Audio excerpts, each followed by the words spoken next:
want nobody. Want nobody. And I don't want nobody. You got that right. And I don't want nobody. I lost. Want nobody. And I don't want nobody. Jam, never need. You got that right. Nope. And I don't want nobody. I lost. Arnold Schwarzenegger. But if that's And I don't want nobody. jam, Extra work for you got that right. the iron arm, And I don't want nobody. ice drop. I lost. Arnold Schwarzenegger. But if that's And I don't want nobody. jam, Extra work for you. I was dancing. I could close. And I don't want nobody. Other make the mice ice. Arnold Schwarzenegger. But if that's And I don't want nobody. jam, Extra work for you. You got that right. And I don't want nobody. other make the mice ice. Arnold Schwarzenegger. But if that's And I don't want jam, extra work for you. You got that right. Right.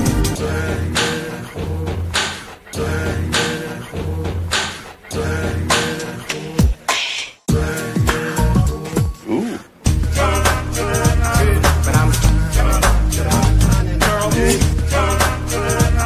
But I'm walking to my car. But I'm Basketball. oh young. We must run. Don't want Jam, extra work for everybody. oh young. We must run. You got that right. No, I'm not that right. You got that right. No, I'm not. Oh, young. Want nobody.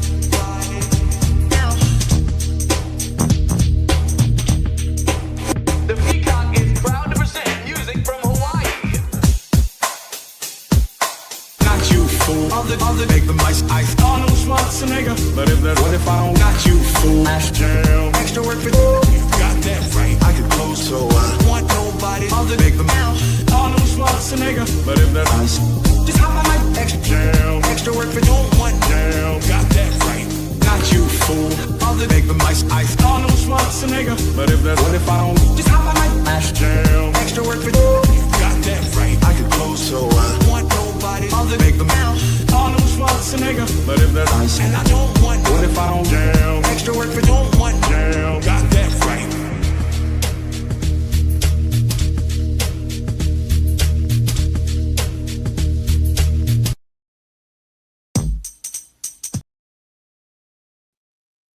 What's going on, everybody? Hope everybody's doing well. Sorry, I didn't know what I was doing, so didn't really have a plan for today. Let me see.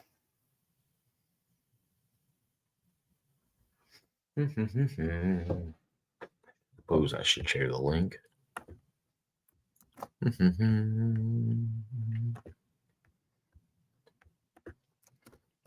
If they need but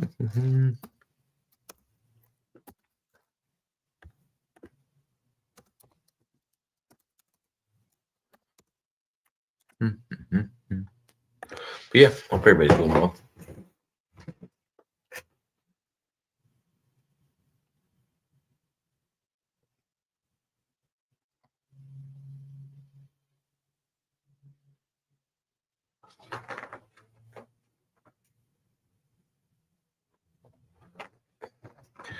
I don't even know if I don't know which image I was supposed to use.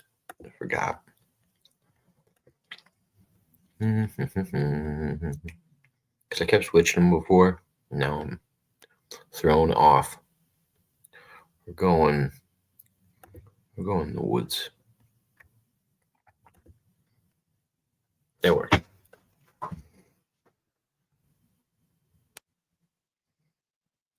But yeah, I was getting ready to start dinner, and then I forgot I was probably supposed to do a show today, and didn't really get any of it together, so figured I would just wing it and see what happened. If not, I'll wrap up here in a little bit, but if anybody wants to join me, I'll be hanging out for a little bit.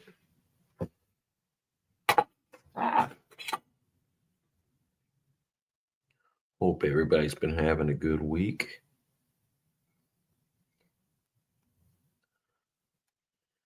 I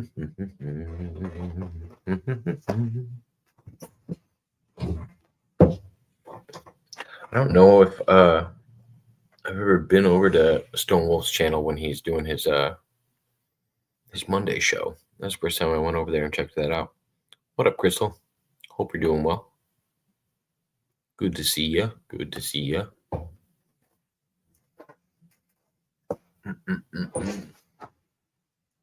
Did you end up getting a hold of Jake? Hopefully.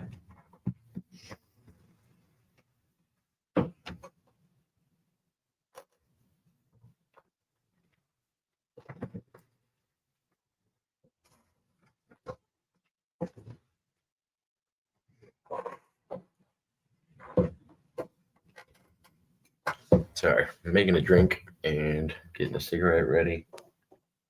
But feel free to join me, anyone that would like to. Regular rules apply.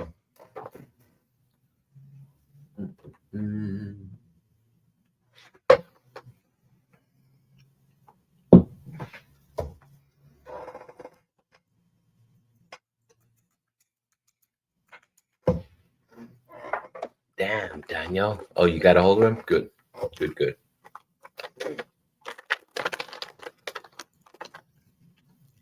Glad to hear.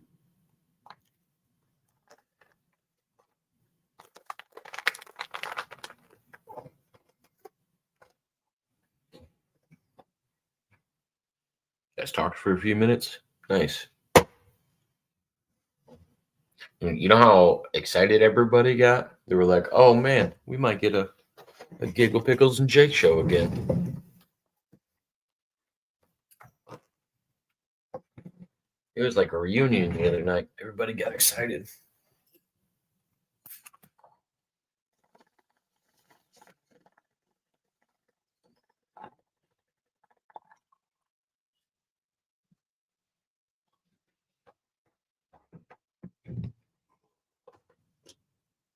You guys should do like a rundown show.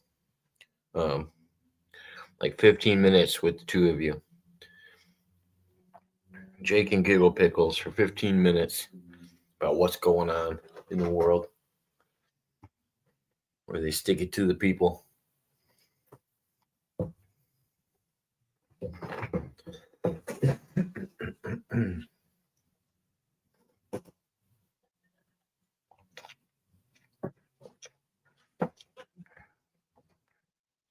Oh, I guess I can go on Twitch. I don't know why I'm not on Twitch. I didn't push the right button. I zigged when I should have zagged.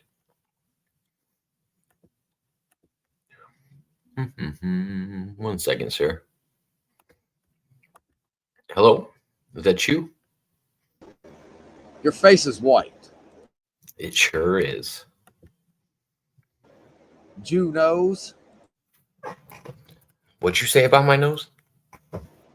Go look in your message log. You can take a screenshot of it and adore it all day long. In my message log? I didn't look. Is there anything good in there? Exactly what I just called you. So now you have a Wow. picture of it, and you can actually say that, yeah, he really did call me that. You went full Kanye West on me, huh? Hey, I don't give a fuck about that guy. Both. How you been? Both apply. Both apply at this point in time. What's up, Jake? I'm doing Mr. good. Waters. Can't complain. Mr. Waters. Can't complain. Nobody gives a fuck, right? Oh no, they care. They care deeply. How sure are you about that? I'm really sure. I'm also thinking I should be in the desert with you. We're desert people.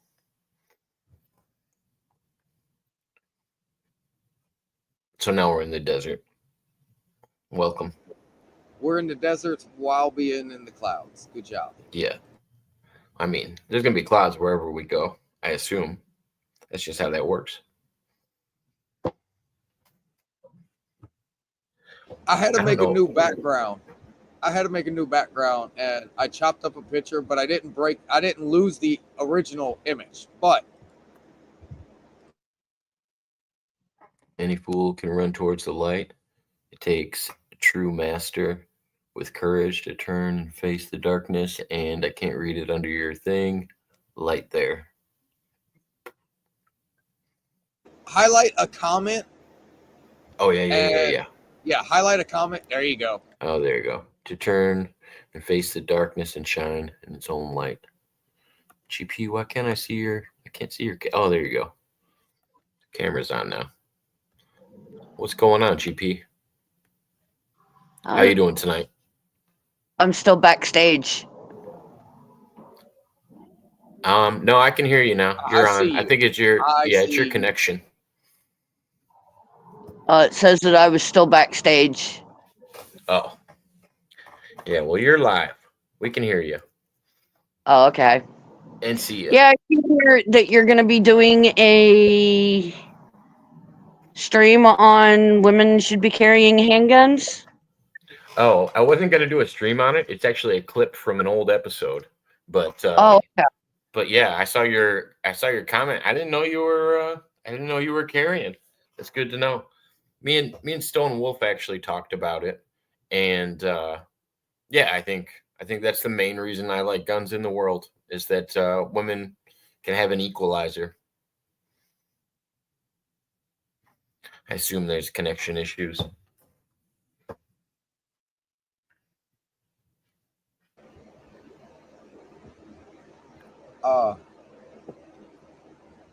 What do you think about women carrying guns, Kirst?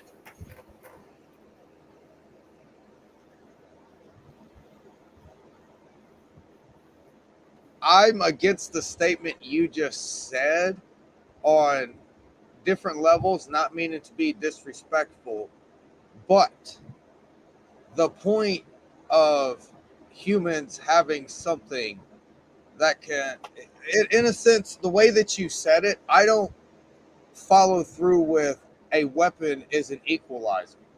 What's up, Stone Wolf? I do. I feel like honestly, women are disadvantaged. Honestly, it's not an equalizer. Honestly, it's an overpowered thing. It's kind of like in the sense. It's in the sense a man comes after a woman. A woman has a gun. Do you think the man is actually going to stop unless she unloads the clip before the man actually gets to her? Number one. Number two. I hope she does. I hope she does. That's number two. The whole point of the man will probably get there before she unloads the clip goes into the fact of the man's stamina. Most men have a level of stamina and pain tolerance where even if she did unload the clip, the woman's going to have the man on top of her at the end of it, whether the man's dead or alive.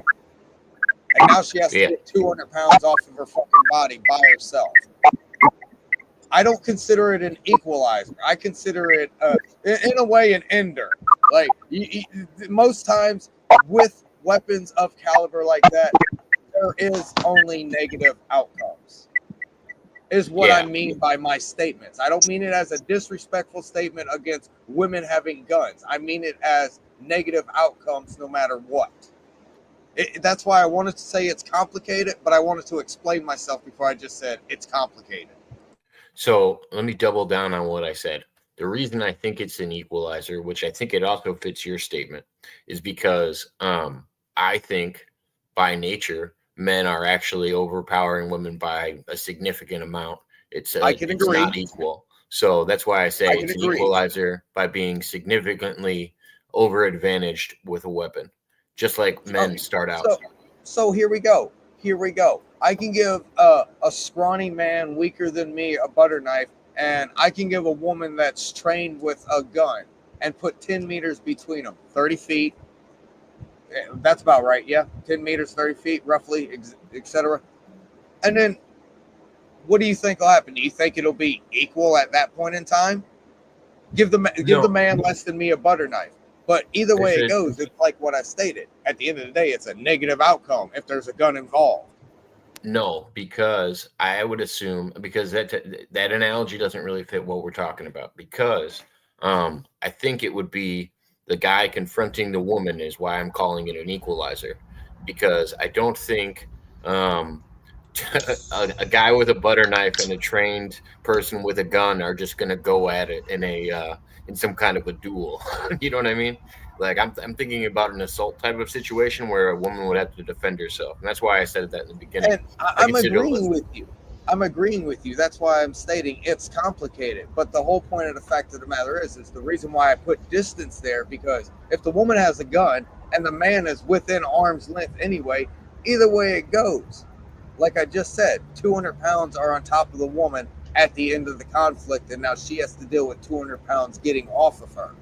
Oh no, I think she can. I think she can take care of it before he gets that close. Hopefully, that's actually the reason that when I was uploading this, it was me and Stone that were talking about it, and the video is going to premiere in a couple days. But I like the fact that because we have tasers and stuff like that, I don't like close combat stuff for women. I think they should have something where they could keep their enemy back from even farther away, so where they wouldn't land on top of said man. I mean, and I actually had a conversation with somebody recently. I'm not scared of a gun, but no offense to the voltage of a taser, but I've been shocked with more than a toy. So yeah, a taser terrifies me compared to a gun not even causing a chemical response from me. I tried taking 440 from a dryer. Taser's nothing.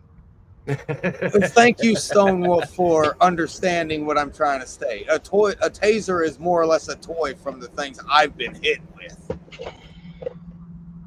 Yeah, depending on your rage, it's enough to lock up the muscles. That's all you need. Well, it's the same thing with pepper spray. I think pepper spray is worse than tolerance with pepper spray. Worse than a lot of things. Ooh. Well, you don't even have to have tolerance for it. Just the inability to react to it. Yeah. Some people don't react to it. Well, not in a good way, at least. Well, some people have had training, or some people have got themselves to a point where they're non-reactive to pretty much anything. And I'm not just talking words at this point. It's like what you're stating. Like, you can literally shoot them with a gun and they'll look at the bullet hole and look at you, be like, was that supposed to hurt? I think you missed. Yeah, I think you missed. Exactly. Something like that. Looked right at the bullet hole and looked, I think you missed. I don't know. Like I said, I think it's an advantage that women should have, because most of the time that's the word. That's a better word. I'll agree. That's a better word. I couldn't think of one myself. Thank you, Mr. Waters. Defensive training is always the best. And if you have to use tools in that, have the tools. And I think women should. And there are a lot of different kinds of tools. And I'm quite sure if Mudrabbit was up here, isn't Mudrabbit the one that's actually trained defensively? She's like actually trained in a lot of martial arts or something of nature, of caliber. And not of a lot of martial arts, but I think just one specifically. I think she took Taekwondo, and also that's a decent one. And she also carries. Yeah, a lot of people carry. I'm not one of them. But like I say, I'm never unarmed. I got 2 guns and 10 bullets right here, guys. Talking about my arms? Yeah, exactly.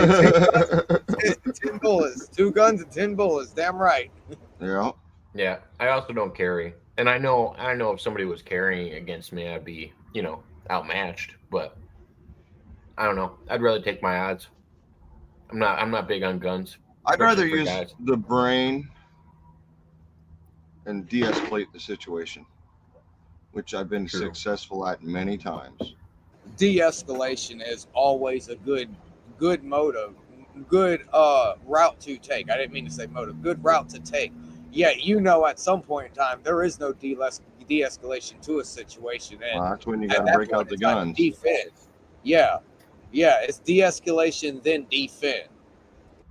What's going on, Prop? I didn't see your comment slide in there. Hope you're doing well. But when it comes to like people with guns and being aggressive, I feel like it's immediate. Otherwise, you have time to de-escalate it. Like they're either going to shoot and not ask questions, or they're going. They don't actually want to shoot, and then you have. If they don't shoot, that means they don't want to. Yeah, there's a hesitation there where that's where you have the ability to actually talk to them about it. And not just guns, it's any kind of conflict. But yeah, if somebody comes with intent, with a If weapon, somebody comes then up odds swinging, are, somebody yeah, comes up swinging or grabbing, game on. You know, that's the simplest truth. But if somebody doesn't, that means they're thinking about it. Then you can get into their head. but I appreciate it, Crystal. That was good. That was a good topic to start us off with. What's up, Prop? Yeah, I agree. If they're pulling it out and they're already firing, there's no nothing. It's immediately defend, do what you need to do. But if they Defend, pull dodge, it out, run, whatever you gotta exactly. do, you know. But if they pull it out and they, it's like you'll notice it because either they've exhaled whenever they pulled it out or they've inhaled whenever they pull it out. It's a lot of behavioral. Well, that's a analysis difference that too, goes yes. in. Yeah. It's a lot of behavioral science that goes into it. And most of the times, whenever they exhale, whenever they pull it out, they're most likely not going to shoot. I wouldn't play that game. I feel like if they No, come I don't out think I ever firing, played either. yeah, I'm not looking at that kind of body language. I'm already assessing. Yeah, Well, most people aren't on that level to notice that much of their surroundings. Is what I will also say. You gotta look them in the eye. I'm gonna say, somebody pulls out a gun, the last thing I'm doing is eyeing them that much and standing, depending on the crowd around me, just to not single myself out for any reason. You know what I mean? Like if you're around a group of people and then all of a sudden you're eyeing the guy and he sees you, you know what I mean? If you guys make eye contact, If that saves you're everybody else. victim one. You're victim one. right? And I mean, yeah, what you just said, Stone, that was a good answer. He goes, well, then rather you than everybody else. Some people don't have that action either. It depends on who I'm around. If I'm around my family, I'm not drawing fire in my direction. You know what I mean? I'm thinking whatever I can to keep it away from my direction. I keep away from my family. Right. If it's in my direction and it's got to go, I'm going to make sure it's keeping it away from my family. I kind of had the same thing about being victim one. Okay, I'm going to be the first person he's aiming at if the gun's already coming out. So I know where the first bullets are going to fly. Let's make sure they fly in the least dangerous position. I mean, in public, that's a whole different game. It's hard to he brought up establish intention or anything else in public. But I feel like can do that's something where about it. I feel like that's where you're actually going to run into it. It's not really. I don't know how many people are really running into personal situations where you've crossed somebody so much that they show up with a gun with intention to find you. You know what I mean? I feel like a group situation. Well, I mean, yeah, depends on what kind of crowd you're rolling with, but I've lived that in a personal situation, though. Right. Yeah. That's why I said depends on what coast you're on, and he makes a point with depends on the crowd. I've had it happen with 3 people, and one of them wasn't happy, and one person did end up dead. That's wild. It wasn't fun. Well, no, of course it wasn't fun. It's a high stress situation. I've had people pull out guns in front of me. I've had people pull out knives, like on me. Guns and knives I've had like pulled out on me, but I could tell their intention right away. Like first, this guy, the guy that pulled the knife on me, he had just gotten into an altercation with me, like fist to fist altercation, and he got his ass kicked. And he knew he did. And I asked him before I heard him further, I was like, are we done here? Like, are we not going any further? Then he's like, yeah, we're done. And then he pulls out a knife out of his pocket. He's like, I could have done this at any time. I was like, yep, you could have, but you didn't. And I noticed you didn't. And I'm like, and I was thinking the same thing, but I was the other time when a guy pulled a gun out, it was just a high stress situation. And the guy pulled it out to try to scare somebody. And I knew it was a scare tactic.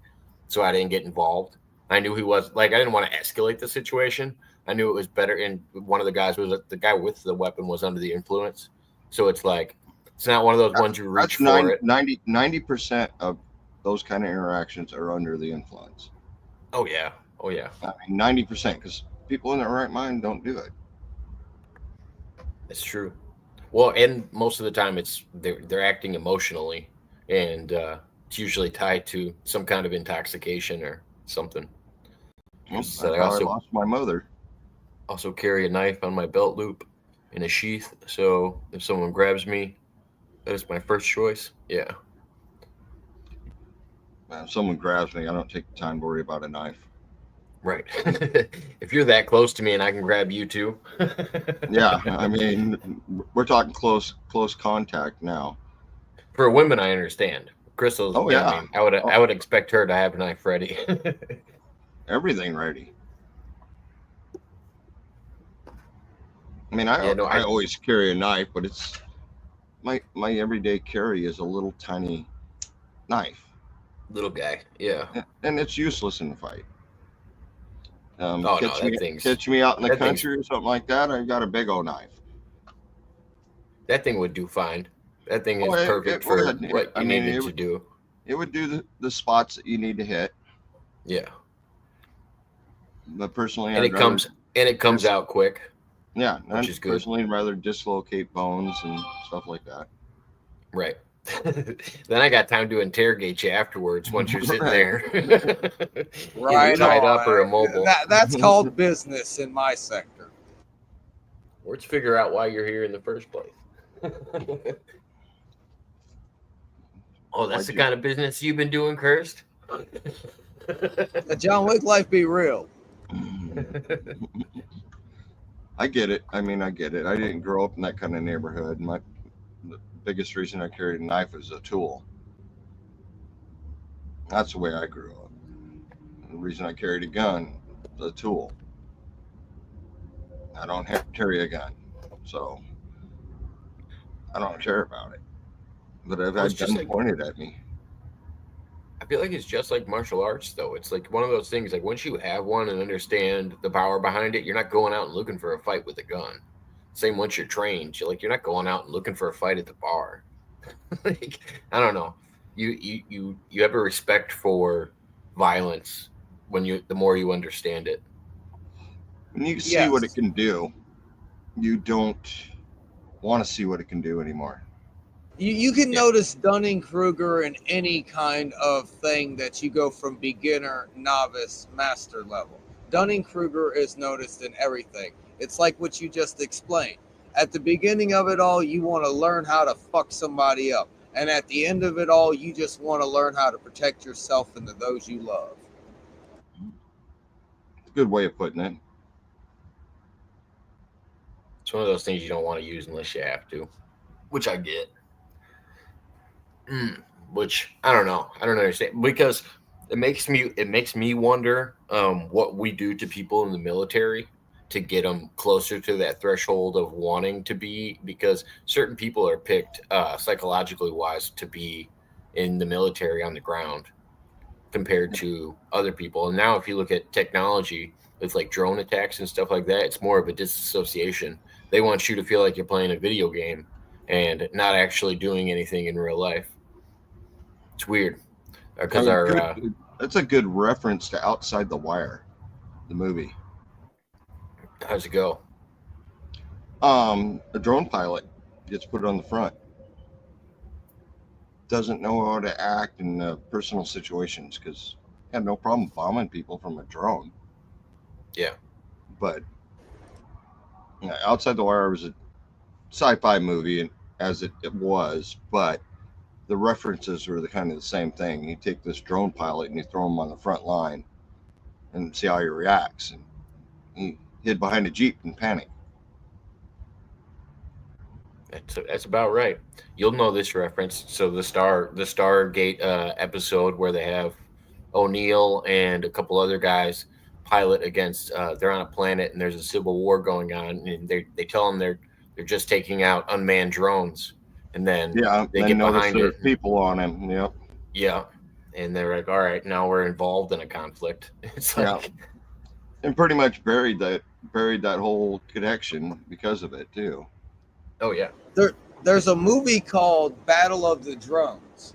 And I'm just going to give a brief overview of it. Y'all can go watch it if you want to. A group of what are called mercenaries are considered loose ends. So the new thing that's coming out is humanoid robotic piloted drones from another location, and they use it on these people. And your main character pretty much explains it's the same thing we're going through right here. They don't have any they don't have the adrenaline pumping through their veins. They don't have that fear of life or death. To them, it's popping another quarter, let's go. Now, That's another thing you see throughout these is the stimulants that they give to soldiers, and that started in like World War II with the Nazis. It probably started before that. I And I mean, start I long think that before that. the biggest reference that people usually give are like the Vikings and the Berserkers. Doing they the get 'em mushrooms all- before battle. Yeah, that was always a good one. But yeah, no, they had another episode where they were making these pilots, and that's exactly what they were doing. Is they were keeping them on these stimulants, and they could only be on for so many hours. These pilots, and because their brains would just start to deteriorate because they were keeping them locked into these programs nonstop. What'd you say the name of that one was called? Cursed Drones? What? Or what? Battle drones? of the Drones. Battle of the Drones, yeah. Or battle drones, depending on how there's you two different have movies it there. international. That it's an international thing. I'll go find the exact thing to see what it is.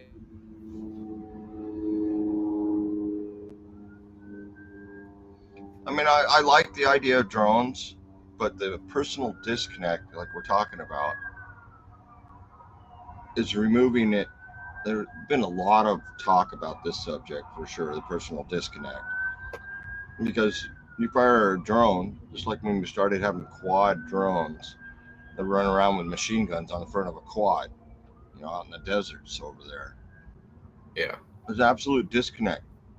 Absolute disconnect. Well, and I think 2017. That's when it Also, came it's out. fairly new. Okay, new for me, not you young guys. I would say if anything, the AI is getting us closer to if they think about. I was thinking about this the other day with how our military was looking. Besides, up until recently, our like if there was a draft, I've always been under the impression that modern day kids would not volunteer themselves in a draft. I have a feeling they would flee the country and do a lot of other things because I feel like a lot of kids today don't really want to fight for this country. Well, they haven't learned why we fought in the first place. Yeah. They just have not been taught it. But I feel like sent you a picture, Mr. Waters, to make sure that 2017, and whenever you look it up, there's one of the original things is called Battle of the Drones, but the picture I sent you is Battle Drone. But yeah, I feel like they're gonna, in order to get kids more involved or the next generation into the military, they're gonna have more and more disconnect where it almost feels like you're just logging in and playing a video game, but you might be operating a drone. Like we need more Westerns. Yeah, more. Well, just it's weird how desensitized the public is, and then also it still has the disconnect. And I don't know if it's the desensitization from the games themselves that or the news, like where you see death and destruction everywhere. Because I mean, for me, it was like 9/11. Like all around that time is when I started seeing crazy stuff on the news, or like there's beheading videos all over the internet. I mean, I grew up in the internet at a weird time where you could find pretty much anything, and it wasn't censored the same way. Like you used to be able to actually surf the internet and find stuff all the time. Well, and I grew up pre-internet, so all we had was news and movies. Hey, Simon. What up, Simon? News even back then we couldn't trust. Yeah. Well, it's like we didn't know though. I mean, growing what's up up, in it. Jacob? What up, Simon? You're doing well, what's man. up, what's up, Stone? I was gonna head out anyway, Zero? but it wasn't because. What's up, Simon? It wasn't because Just Simon about got to up head on out. stage about 2 or 3 minutes Yeah. ago. I was figuring out how to head out anyway, but I didn't want to interrupt anybody. But Oh, yeah, see so y'all you later, wait till yo. Simon Trips. chases you off. I see how it is. No, he knew I was about to speak about his parents and stuff.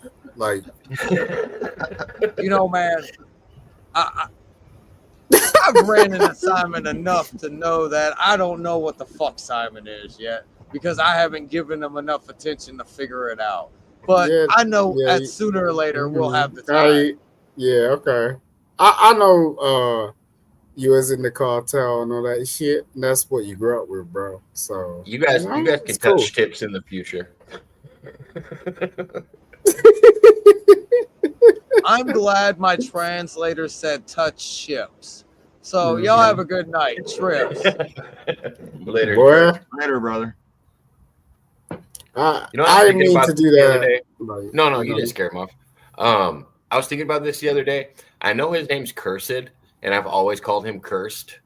And Cursed is a different word. The more that I think about it, and I'm like, oh, I should probably stop defining his name wrong. It's Cursed. Latin. Curse is Latin. You know what I'm saying? Cursed. If you break that shit down. To be cursed, to be cursed from a community is different than to be cursed, as in like spell cursed. Yeah, I mean, you know, for me, this is why I go into law because words mean everything. Like words mean everything to me. You know what I'm saying? I don't mind when people start talking and shit. You know what I'm saying? But if you actually break down the word, like it could be like anything, like water. You know what I'm saying? It's like, look that shit up. Well, and I think the redefining of words is it's like one of the biggest problems is because Ooh, you touched on something. Okay. You touched on something. That's the biggest thing is we get to know a definition, and then in our lifetime that same definition will change. I think we need to we do it get with symbols too, though. We do it with symbols, you know, like they. I think everything. You know how the swastika used to be like a very good symbol. It didn't mean bad things, and now it's attached to the Nazis, even though it's Which still sucks on. Because the Vikings used it and they did bad things. Yeah, too. I mean, it's still on Indian temples to this day. Like, yeah, but I still think like beyond that, there were the people. I think people can steal words and symbols, is what I mean, and redefine them for themselves. Yeah, I understand that. I mean, but that's the thing. We need to, if we want to do anything, like in terms of pushing forward and making it clear, is you know, listening to our elders and like trying to understand where they sort of come from in terms of like what they understand about it. Like, I think the younger generation is too forefrontal. They got a big mouth. They don't want to listen to our elders, like when they were the ones that fucking laid that shit down in the first place. It don't make no sense. It just comes with the territory. I feel like we're always going to be rebellious against the younger, and the youngers are going to be rebellious against the older generation. I don't know. I've never seen a generation that didn't happen to, where we're just like, I believe everything. Yeah, it happened in the 1960s. There was no pushback. The 60s were rebelling against their parents and how strict they were in following the government. Like that was a whole thing. Yeah. Yeah, but that was just them. That was just them going against their parents. Like nowadays, like they were going against government in the 60s too. Oh yeah. They didn't like the Korean War. They didn't like the Vietnam War. I'm not my father's son. Yeah. It was like a popular saying, wasn't it? Oh my lord, Jacob. I think he was very rebellious. Mm-hmm. Yeah, but fast forward, we're in 2025. Okay, what are we actually looking at? I mean, we can't even have that sort of leniency with young people that we're dealing with. All you're hearing about is this, that, and everything's fucking negative. Everything's sort of linked into social media or some sort of sense. You can't even like understand the premise of a person. You know what I'm saying? So everything's unrealistic. What is it leading to? You know what I'm saying? If we survived that long, I'd be surprised. Exactly. It's just like, it's so synthetic right now. It's like, what? You know, Our so culture is moving so more and more into being behind the screen, hmm, and then we are being out there. Like I grew up with, we were out there. We were out there doing things. People just don't do things anymore for the most part. hmm. It's that sort of so I'm a I think father, it has to right? do with, I think it has to do with our parenting style. If you look, I think a lot less kids are rebelling against their parents because they don't have that same, like all parents don't have the same structure as they did in the past. Most parents in like my generation aren't really talking to each other about, anything. Like most of the time the communities have fallen apart. So therefore the kids aren't really, they're all kind of scatterbrained. Like usually they used to all rebel against a generation of parents that was all under the government, or you know what I mean? They had something to push back against. Now And I feel like, my kids are like me yeah, because I raised them that way. exactly. And You now know, this makes sense. Like it doesn't. that is that's such a hard concept. Like I didn't realize this shit until I became a parent myself.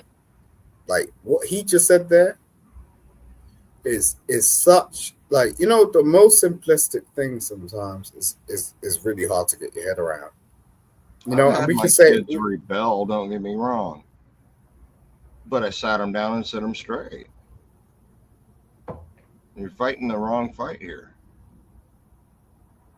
Right. And my And it takes kids, it being takes my kids to wife and really, my kids, we're still all friends. I think it takes kids to grow up before they realize the people that are giving Oh them heck rules yeah! and giving them structure are the ones that care about them. The ones that want them to just run wild and do whatever the hell they want don't have the same type of care. I mean, If get people this are, I from ran there. wild and did whatever I want. I took yeah, my but butt whoopings for it too. oh Right. yeah, So look, because I've been thinking about this for a minute. Okay. So Wolf, are you scared about dying?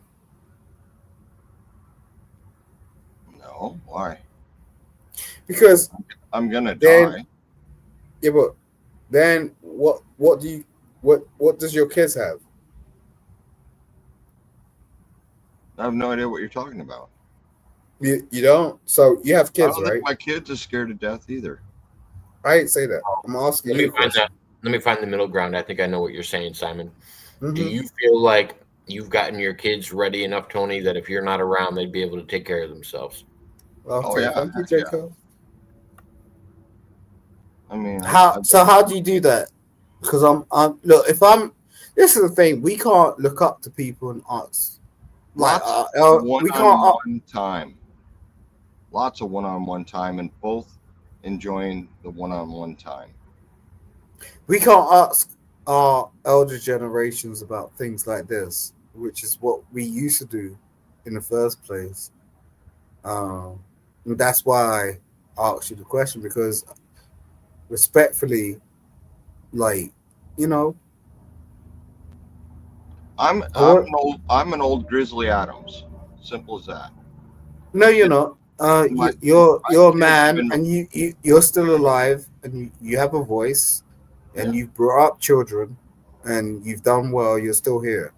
Like there are and many my people that are children not are here, fine. so I want to hear Children are from fine you. out there in the woods too. Yeah, but you gotta like step up, bro, because at the end of the day, like people like us, we look up to you.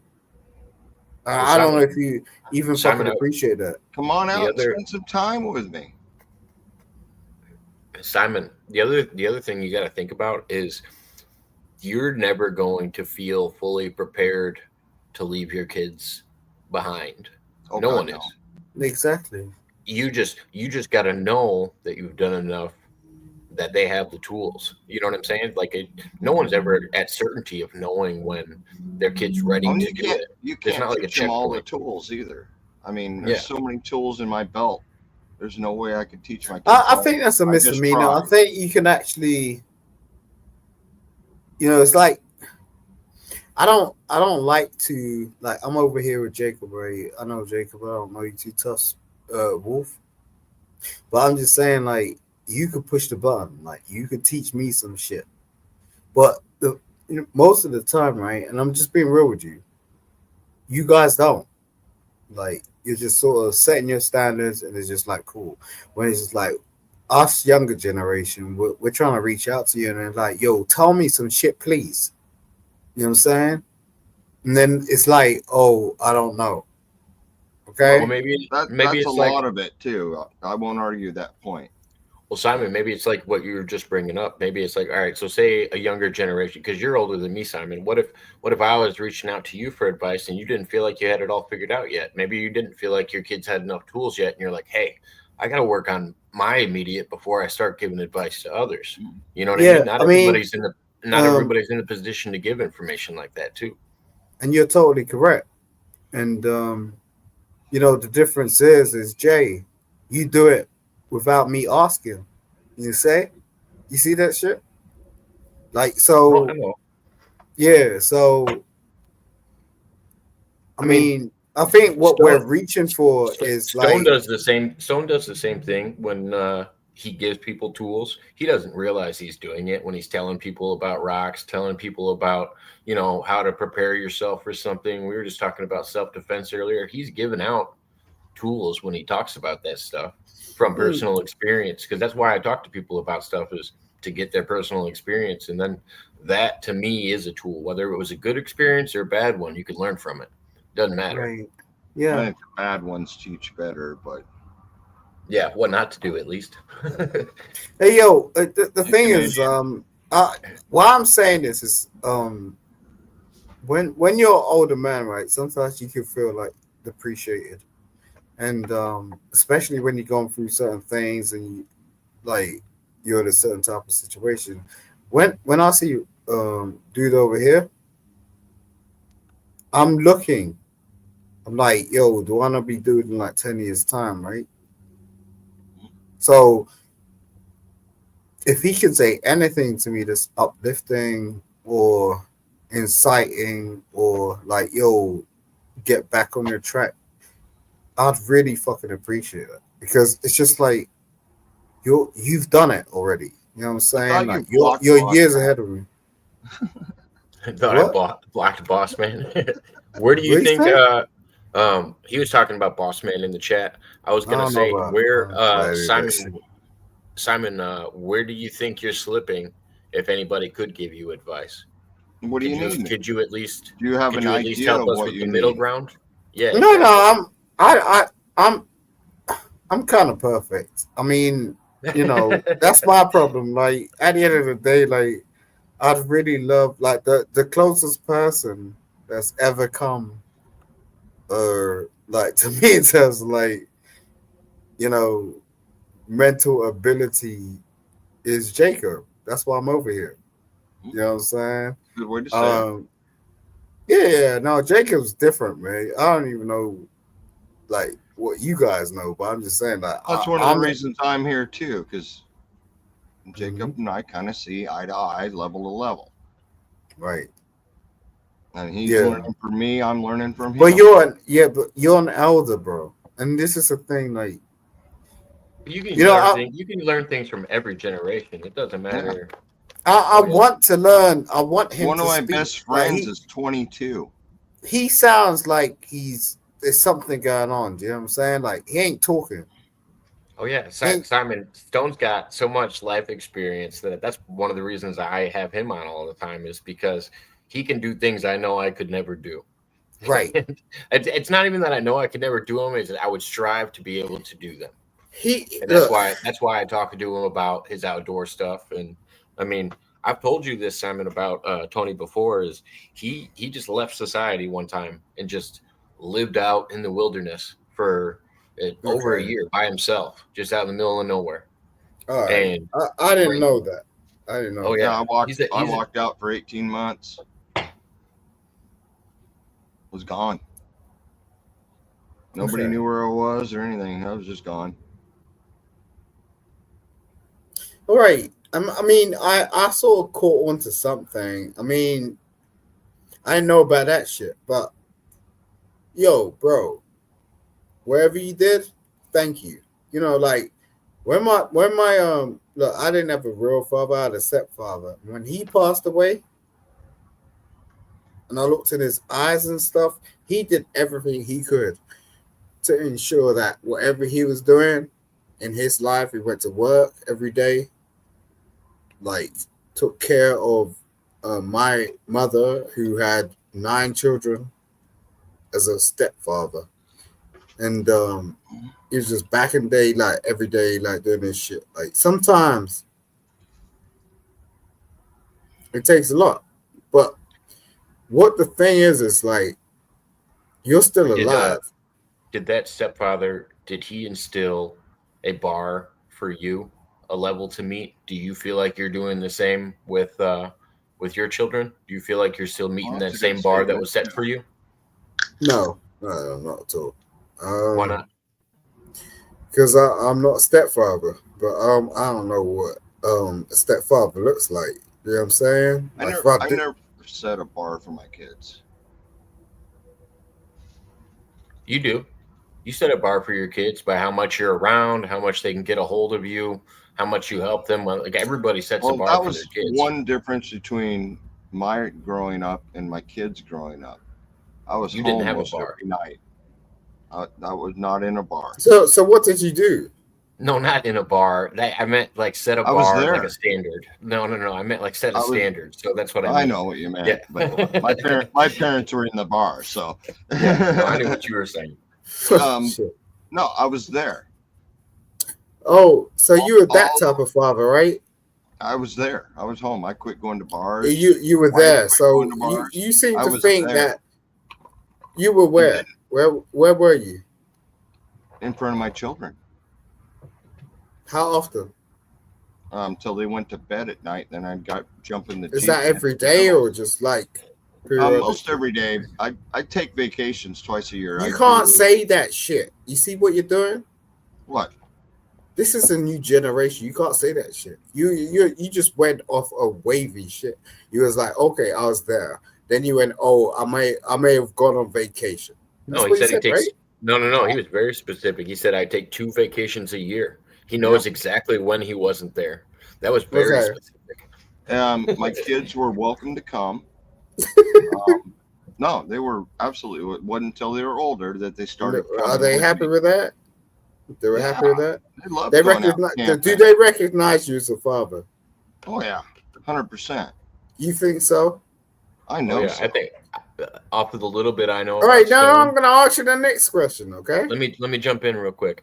Off of the little bit I know about Stone, I would say his kids are definitely prepared for if he wasn't around because they're very accomplished kids. Okay. And I would say I wouldn't know his personal fathering, but I could tell that they've learned a lot because they're able to hold it their own. I was never with Stone, so I would never know because people always being very protectionist right now, Jacob. Oh no, not at all. No, not at all. I'm perfectly welcome to protect myself. Oh yeah. I just feel like I've actually got to see his kids in the background. You've been very passionate about it. I know that they were in the military. One of your kids, like I just know a little bit about him. That's why my oldest son is a nuke tech from the Navy. My youngest is a cook. But they both enjoy any time they get to spend with me out in the woods. Because it's one-on-one time.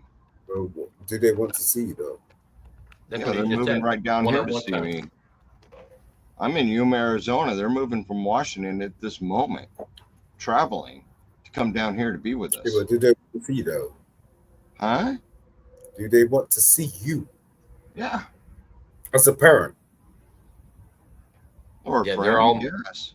Yeah, that's what they're all moving together. They all used to live I know this is they're touchy. all moving to Arizona. No, I'm just saying. Touchy.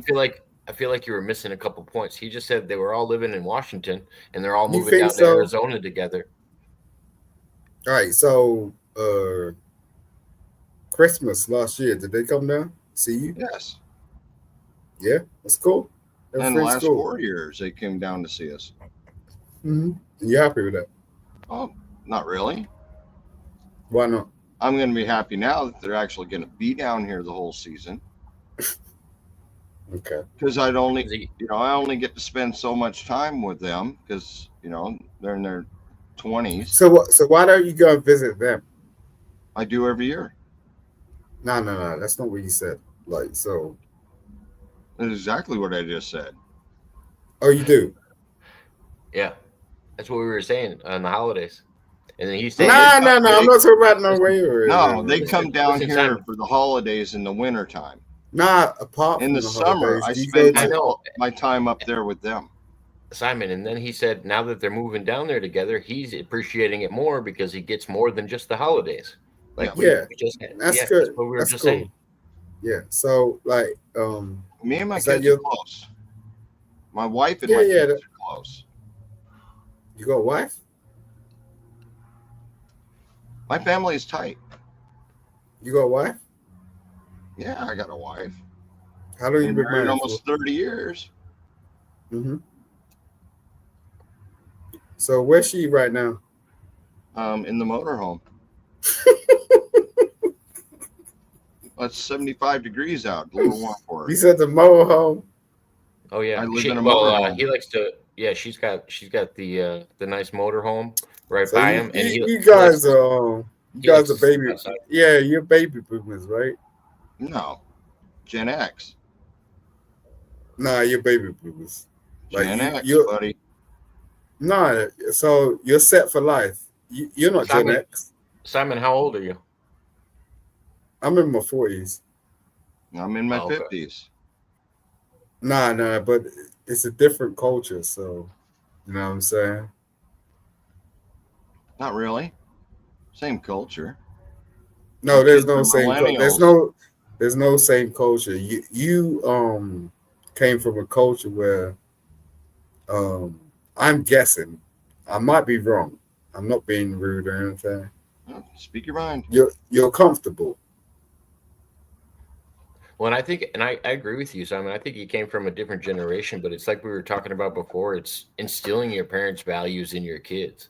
If he took something from his generation and he's able to pass it on to his kids, that's amazing. Yeah, I mean, he reminds me of my driving instructor that worked for Atari.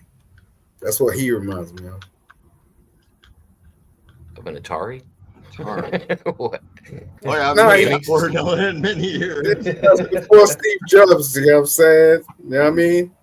That before like the iPad and the iWatch and the this and the that. You know what I'm saying? That's what he reminds me of. He reminds me of my driving instructor. Go back further than that. We had BB guns and knives. Exactly. He's That playing with TV a Red was Rider. black and white. Come on. We I can played sit down, songs yo. for I'd love to. hours, you know. I'd really love to sit down to you have like a whiskey. Do you know what I'm saying? Like this is my type of dude. You know what I mean? And thank Well, you, it's not- Jacob. Not a whiskey night, so Yeah, I mean, Stone's usually having a drink with me, depending on the yeah, night. yeah. It depends. You know what I'm saying? But I'm just saying. Nah, yeah. Thank you, Jacob. What? I'm so confused, cursed. No, look, don't think I don't push buttons. I'll do that shit. But I'm just saying, like, I could Oh, tell. no, I wasn't confused by you, Simon. I was confused by the guy in the chat. You're good. I'm used to your questions, Simon. Someone's eating donuts. I don't know. I what's don't have going on. problems. Yeah. Hit the like button. What? So, Simon, let me ask you some of the same questions that you were asking Stone, because I'm kind of curious. Do your kids visit you every holiday? No, I don't do that. They'll remember the time. And that's why I get a bit confused about it, but I do understand it because some people are in that situation. But nah, I'm a 24/7 father. I have been since I was like 21 years old. So I So don't. you're with them the 100% of the time? Is that what you mean? Yeah. Oh, okay. Nice. Are they happy about it, or are they burnt out about it? Oh, that's yet to tell, but I'm just saying, like, there's a lot of shit that goes down with that, like in terms of facilitation. But I've got to take them to school in the morning. I've got to take them to school in the morning, regardless of what I'm type of thinking. And then I gotta do like breakfast, lunch, and dinner. It's just a whole hospitality thing. And you're a single dad, right? You do it all on your own. Yep. I have no family around me. I have no sisters, brothers, mothers, ex-wives, or mothers-in-law. None of that shit. Period. I feel like the ex-wife is on speed dial though. You bring her up every time you're on. No, but she cool, but she's in the mental health institution. Like, if she come out and give us some pleasure, you know what I'm saying? That's what it is. It ain't no thing. But at the same time, that's the same amount of pleasure I'm gonna get from the rest of the world, you know. No, so you were talking about your young kids that still live with you. What about the ones that are driving now, that are out of the house? What's going on with them? You guys still see each other regularly? Yeah, but they're grown. You know what I mean? So my kids are grown too. That's why I was asking if your grown kids still come back and visit. If I show you a picture, Tony. If I show you a picture of my daughter that's 18 years old, you'll blow your mind, girl. Like, I swear to God, like all of my children have they passed me already.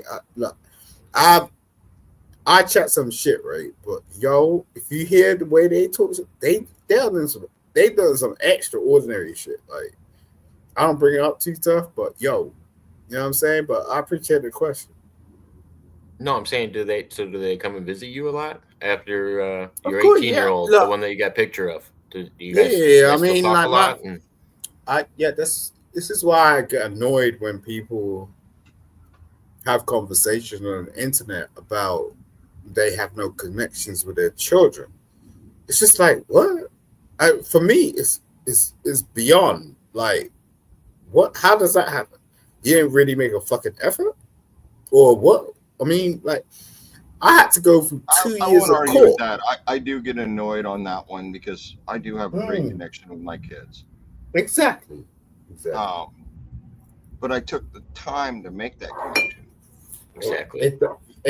Yeah, that's what I was saying. It took me 2 years in court to connect to my son. You know what I'm saying? Although, like, his mother was trying the most bullshit on God's green earth. To be fair, and I bet you'd agree with this after I say it, Simon, the court had nothing to do with you making a connection. You had to do that prior to court ever occurring and after court ever occurred. That's where you build the connection. Court had nothing to do with it. What happened was we had a child. Custody. Yeah, right. Exactly. So we had a child, and we chose to not be in a relationship. So, during that period of time, it just went left. It was just like, okay. And it's just like, I didn't even know she was pregnant until later. So. Oh, okay. So you didn't know the kid prior to the court. Okay. I got you. There's a couple of things going on here. So, like, when you talk about the court thing, that's my recent daughter. Okay. That's something different. I got 3 kids. So, like, what I was saying right there was about my son. I got 2 daughters and a son. And my son, I didn't know he was mine until later when I applied to the court to get a blood test done to make sure that he was mine. You know what I'm saying? I think I remember talking to you about this because I think I asked. I said, if say you raised a kid for a period of time, I don't remember who I talked to this about this, but I don't know if I would want to know after a certain point. I wouldn't want to know that a child wasn't mine because I'd feel a certain way. You know what I mean? I wouldn't want. I mean, if you accept the child, why would it matter? I just wouldn't want the wife Yeah, to cut me off. no, I wouldn't want the ex-girlfriend or whatever to cut me off from already establishing a relationship with them. You know what I mean? Like when you care about a kid, you care about a kid, but if you don't have legal rights to them, it's very easy for the real parents to shut you off. Well, that's like I said, my best friend's 22, 23 years. I think he turns 23 this summer. I raised him as my own child. well, that's good on you, bro. I mean, I couldn't do that. To be fair, I couldn't, like, because they're never gonna see you as their father, right? No, I don't expect him to. I'm not his father. It's not an expectation. The fact of the matter is why are you doing it in the first place? Because you don't for that same preparedness that we were talking about with his own kids. Just to prepare somebody for life. Maybe his father wasn't around. You could never look. You just want to be a male role model for him. You know, Jay. I can respect that. I can to an extent, but I'm just saying it's a fallacy. It's a placebo. At the same time, you're fulfilling something in yourself that's unfulfilled. That has nothing to do with the actual universe. Like this child is not yours. So it's like, why are you trying to act like they're your daddy? Or like, I never once acted like I was his daddy. I shared my life experience. Yeah, but you just said that shit. What are you talking about? I raised him as one of mine. Well, that's you being a daddy, right? No, he had a daddy. His daddy just wasn't around. He spent more time with me than his daddy. Yeah, but what do you think that child's going to grow up and perceive? He's a good friend now. Oh, you're his friend? Yeah, we talk almost every day. You can't be his friend, bro. You're not his friend. Why? Because you're a grown man, nigga. What the fuck are you talking about? Don't ever call me that again. Don't ever call me that again. I apologize. I'm just saying you can't say that shit. Oh, I can. You can't say No, you can't, because parents are not friends. And if that's the first base principle. Why? Parents are not friends. What do you mean why? Pause. Let me pause. All right. So this is what I was talking about earlier. Kids don't know until a certain point that the rules and the guidance that they got up until them were to protect them, which is why they might be against following the rules or something like that. It's very understandable for a kid to turn 18 and be like, oh, he was just looking out for me the whole time. That's a good guy. That's a good person. That's a friend of mine who cares about me. Like it's very understandable for kids to be rebellious when they're younger and not want to follow the rules. It makes perfect sense. Would you like to understand? And hold on, I gotta answer this one. That's my mom in the chat asking Mr. Waters. Mr. Waters, do you see your parents? Mama Walters. And I do when they're not in. Done a good job. When they're not in Florida. Mm-hmm. But yeah, I see them. I see them a lot when they're in town. Yeah, man. No, you can't. I'm just saying, like, you can't, man. Like, can't what?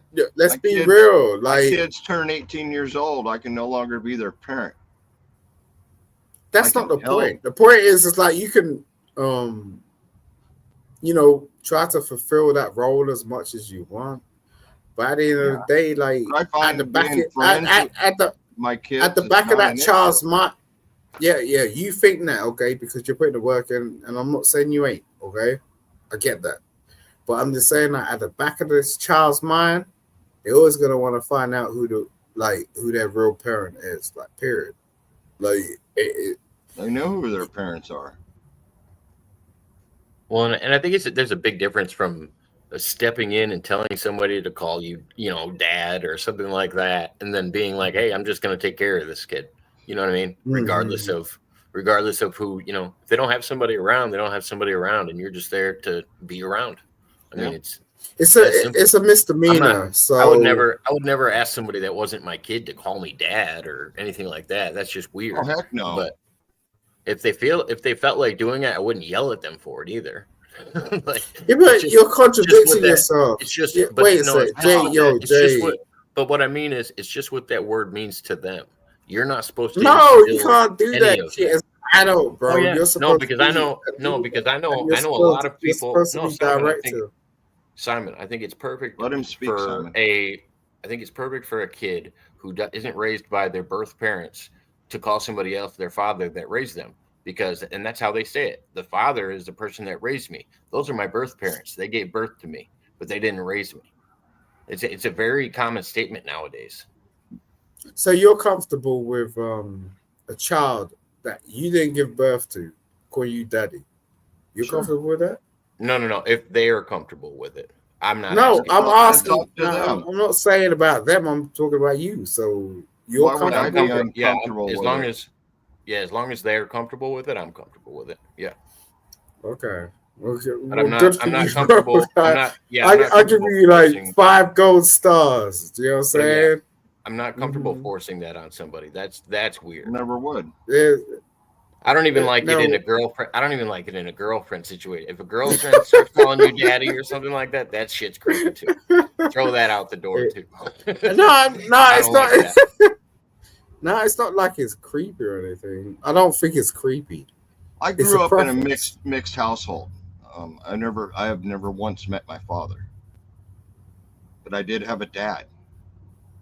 But it was many years before I called him dad. I used his name for many years before I called him dad. At the point I did call him dad, it was because he was my dad at that point. Of course. I mean, fatherhood is Even though I'm fatherhood. not his. Yeah, I get that shit. In And terms so of like, why should I react any different if a child that spent most of his time with me instead of his own family because there's called me dad? innate, Which he there's never did, but right. So I'll tell you why. Okay. And I'm not a professor in this shit. I'm just saying. There's an innate thing that goes on, like deep down. Wherever like someone is a substitute, you know what I'm saying? Like come into your life and take care of you and provide and like be whatever you thought that was supposed to be. Fact of the matter is, if you've never met the person that provided you with the DNA that made you exist in the first place, you're always going to have questions. no. And that's a problem. That's a No. problem. I've never And met if you, I've never met my yeah, birth then father. you got a problem then. And Why? you're always going to have that problem. Why? What problem? Listen, bro, I ain't taking anything away from you. I'm just saying. Like, He's had no interest in me. Why? I don't would I know have if an interest anyone's in him, spoken though? to you about this before, but I'm just saying. Oh, I've heard it 100 times. You can't understand yourself if you don't know where you came from. You I know understand that? exactly where I came from. I know exactly where I How? was Wait. raised. Okay. You said, right? You've never met your father. Is that what you He said? didn't raise me. That's not the point. You're not understanding what It I'm is saying. exactly the point. The people Okay, that bring me up this ain't in no life are competition. my family. Try to listen, man. This ain't no like gardening program, okay? I'm speaking Well, and to I you just from don't the think you're reading it the way I am. I was kind of listening. I was kind of listening to what you guys were saying. I'm trying to understand where Simon's coming from, because I don't think necessarily. So say you know a little bit about your birth parent or whatever like that, and you don't want to be anything like them. There's nothing wrong with that either. Like, I didn't like the way they so and so raised me. I don't want to have anything to do with them. I know where he came from. I don't want to come from that. Like, I don't think you inherit bad traits. They're taught. I don't think you inherit, bad parenting. It's taught to you.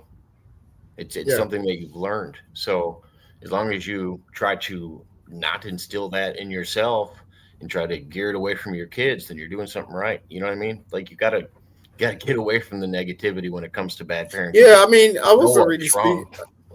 really speaking about that. What is this like?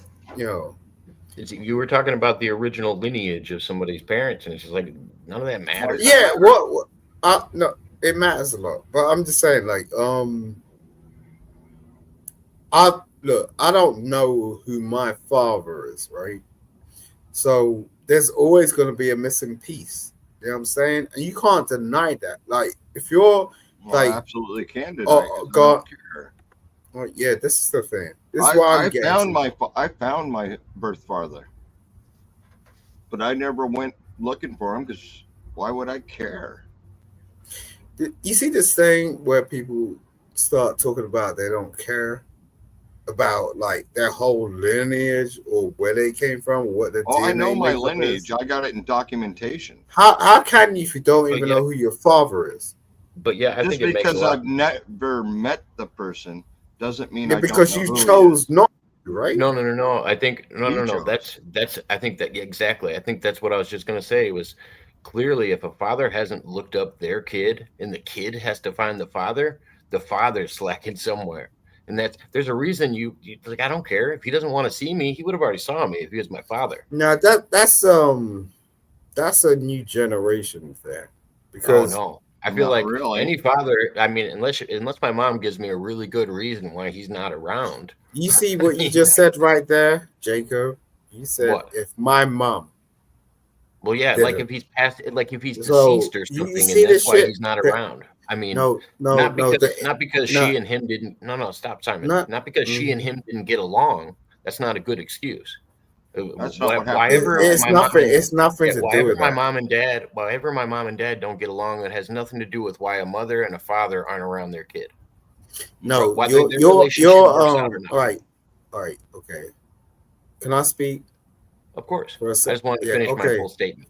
You're good. All right. I appreciate it. You know what I mean? Because it means a lot.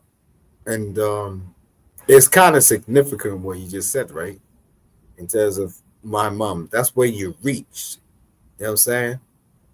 And the thing is, your soul, and not you in particular, I'm just saying, like, most of us as males in the last, like, I'll say about, 30 years, been brought up by women.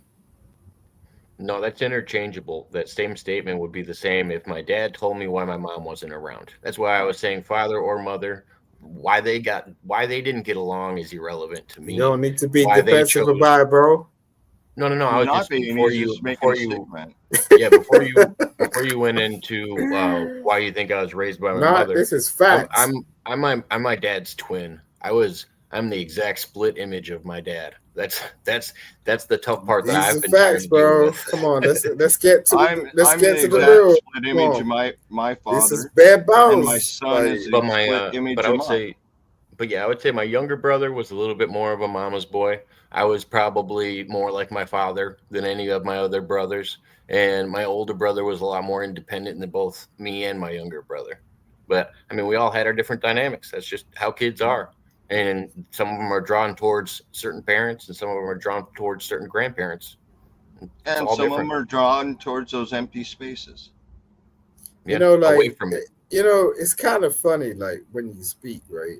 So, like, I'm not you know, being funny. not now I'm not talking to you. I'm speaking to Jay. So when you said like parents, you led Parents, towards your mother. parents don't even Uh, have to be your biological. Can you let me speak for 2 seconds? Like you said parents, and then you lent to your mother, and then you lent to your aunties, and then you lent to your grandparents. Okay. Now, these are all influences in our life. Okay. I get that shit. But the thing is, it's like you really need to take account of the fact that maybe everything they said to you, it's not actually realistic. You know what I'm saying? When it comes to real life. Like I when agree. you need to Oh, I deal agree with with that something. 100%. Yeah, that's why I don't worry about the personal stuff. If a parent wanted to see me or be around me, they would reach out to me, either whether they were when I was younger or when I was older. The kid shouldn't have to be the one that makes the connection. When I was Exactly. 18, my mom died. My father was at the funeral, but he never made contact. I'm the same. So like That was, my mother so passed what? away when yeah, exactly. So you should really have some sort of level of understanding about the conversation we're having. But sometimes, yo, Stone, you go way left. You know what I'm saying? Like, you know, it's like you even in had the chance to grieve some shit. Because I know. I thought you went left on that one. I thought it made sense, Stone's actions about I wouldn't reach out to a parent that didn't reach out to me. I still don't understand how you're going to explain that. I've been waiting for you to unpack it, but I still don't understand why there's something wrong with I don't see anything wrong with not reaching out to a parent that doesn't want to have contact with a kid. Unless you have that need. If you have that need to find out who your parent is. I know that's a younger. I think that's a younger thing. I think it's the younger generation more to want to know who their parent is really bad. That's like a new generation thing. No, of course. I know who my dad is. I know who my father is. Do you? I do, exactly. Really? Yeah. Never met the person, but I know who he is and where he lives. But why is it up to me when he never cared? He never cared? Obviously. I never met him. You gotta stop that shit, man. God damn. Tiffany said I had to look up my biological dad in 2014 to meet him, but my real father was always my stepdad because he raised me. This is what we were talking about earlier. And I blessed that I had him as my dad. My bio dad was homeless and addicted to drugs. He wasn't the person that raised her. But she had my separated. Biological father was retired. He's a retired military. He went off to the military and didn't know my mom was pregnant. Found out later. Never made contact. As far as I know, he never made contact with my mom. Do you have any children? Me? No. Me? No, I do. No, I do. Stone. Yeah, Stone's got kids. We were just talking about them. One of them was in the military, and the other one's a cook. And they're both moving down here. I just thought I'd mention it because, like, what is he, a nuclear what? The thing is, like, a lot of the time when I speak to people, they relate themselves to their own parents. We're nothing like them. You know what I'm saying? No, my kids are nothing like me either. I don't expect them to be. Exactly. I don't require them to be. Exactly. Do you like when you wake up in the morning,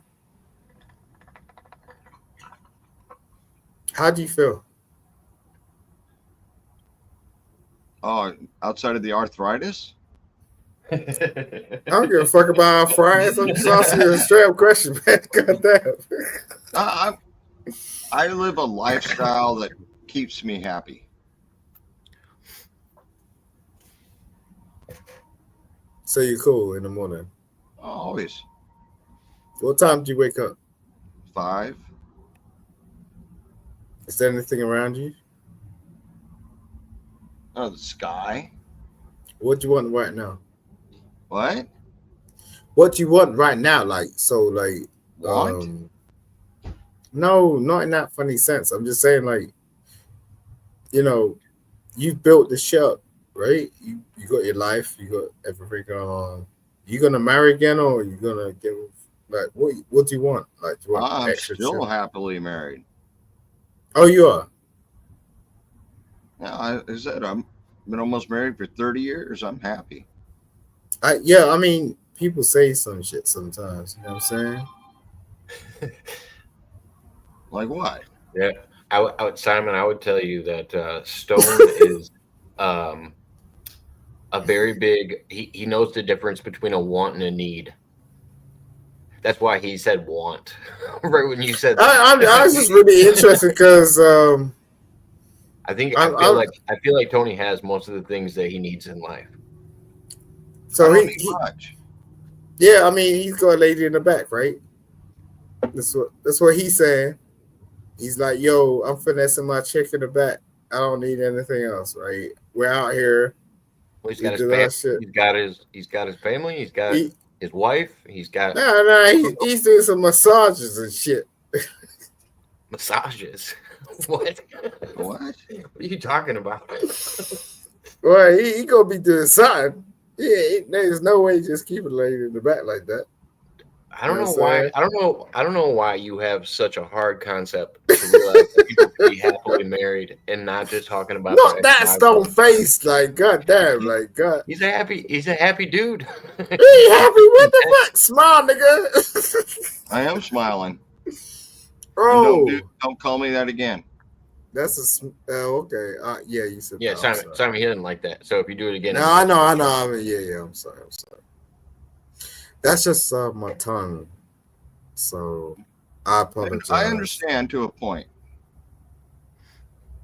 My stepfather was and is my dad. My bio left when I was a baby. He left $2 and a note. I met my bio dad when I was 12, and I am glad he's not in my life.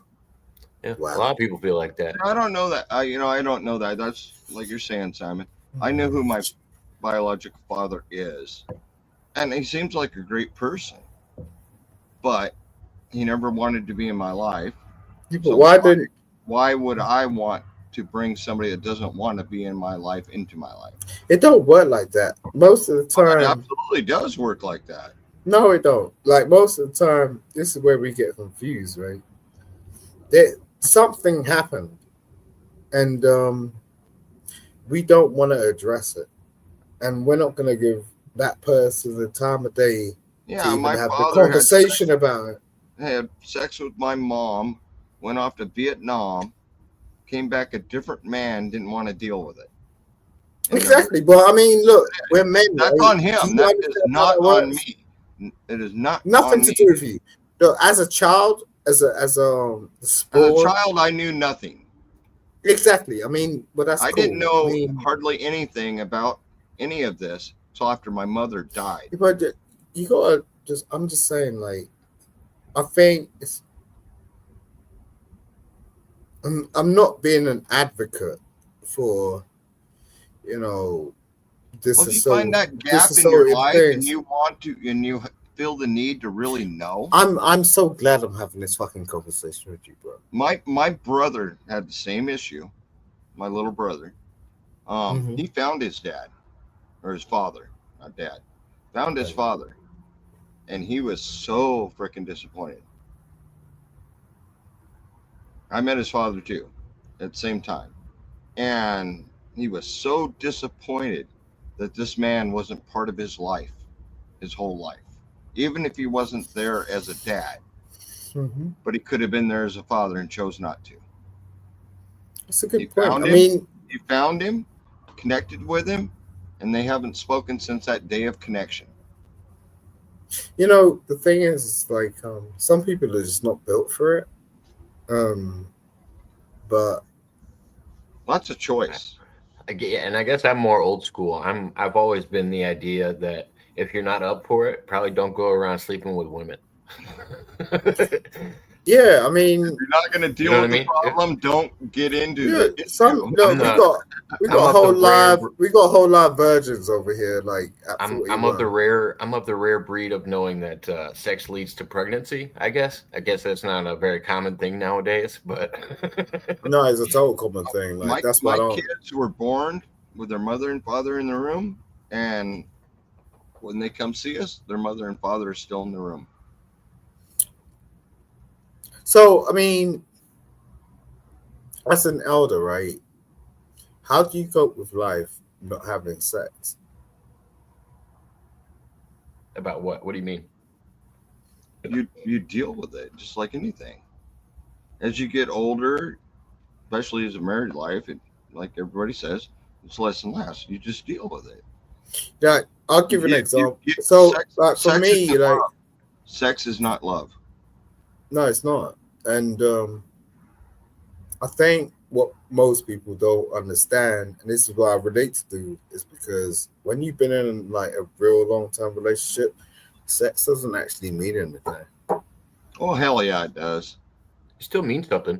I just think you have to know that there's Well, like, because somebody was asking me about relationships recently, and I said I think it's way more important to talk to young kids about relationships than it is to talk about sex, because if you have healthy relationships, sex will work itself out on the way. What's But so if you don't have special about if you do, sex? sex Oh, is it's just something that enjoyable. comes with it. That's And the fact, what makes it special is the fact that it actually does create a life. But people Yes. take away the special part and I don't know. Wait, bring it back to enjoyable. No, okay. So, I'm sorry. Making love creates humanity, don't- not yeah. not sex. no, no. Like, sex Don't is redefine it. different. Any kind of sex creates another human. Yeah, it doesn't matter. Sex- It doesn't matter how sex your pullout is game just is. like- It doesn't matter. Sex is casual, like you're just like in and out, like. But love making, Everybody think- has their own determination on that subject, is what it's called. well, can When you you tell love me, a- sir? When Can you you tell love me, a sir? person, it's making love. Right? Let me ask you another question with the same kind of thing, Simon. What do you say you're in a relationship with somebody? What do you consider cheating?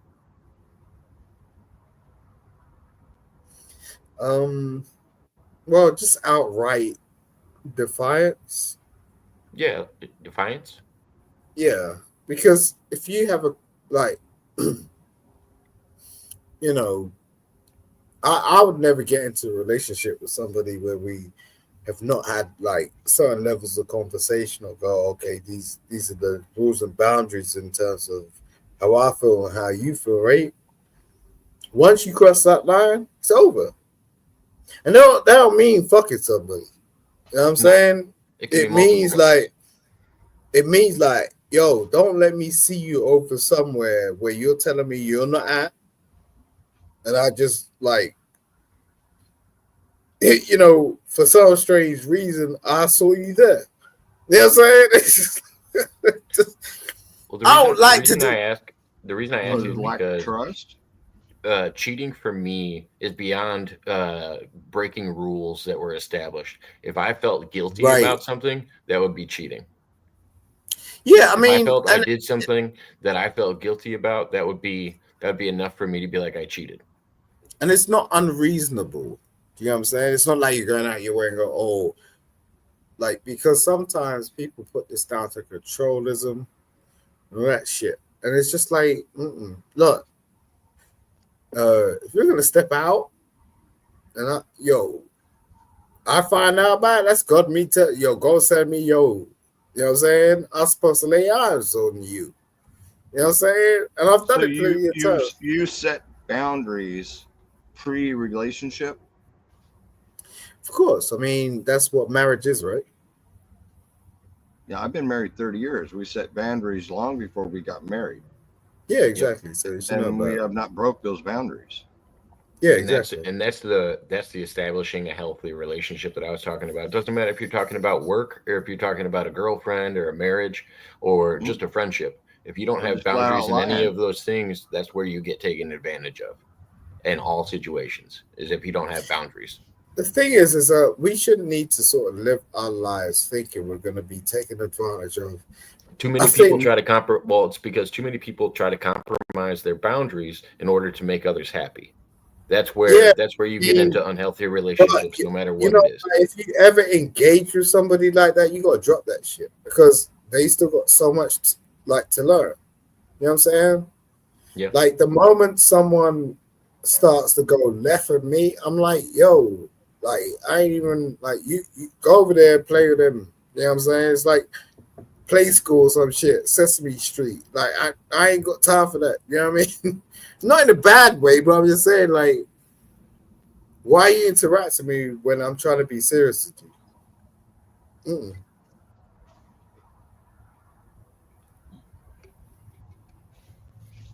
I don't quite get it. Like I said, I've been married almost 30 years. Been happily married for almost 30 years. And don't get me wrong, we have had all out. So I'll tell you how to get it, right? So what's your end game? What do you mean end game? I'm doing my end game. No, I mean like what do you do for a living? What's your end game? I'm retired. My wife is retired. I understand that. What do you do? So you're gonna just die where you at? What do you mean? I've got tons of hobbies. I'm not asking you that. What are you gonna do? Are you gonna die where you at? No, because I'll be out of here in a couple of weeks. I'm not trying to be rude or anything. Like, I know. I feel like you I've gotta grown. you I've gotta grown be specific. to.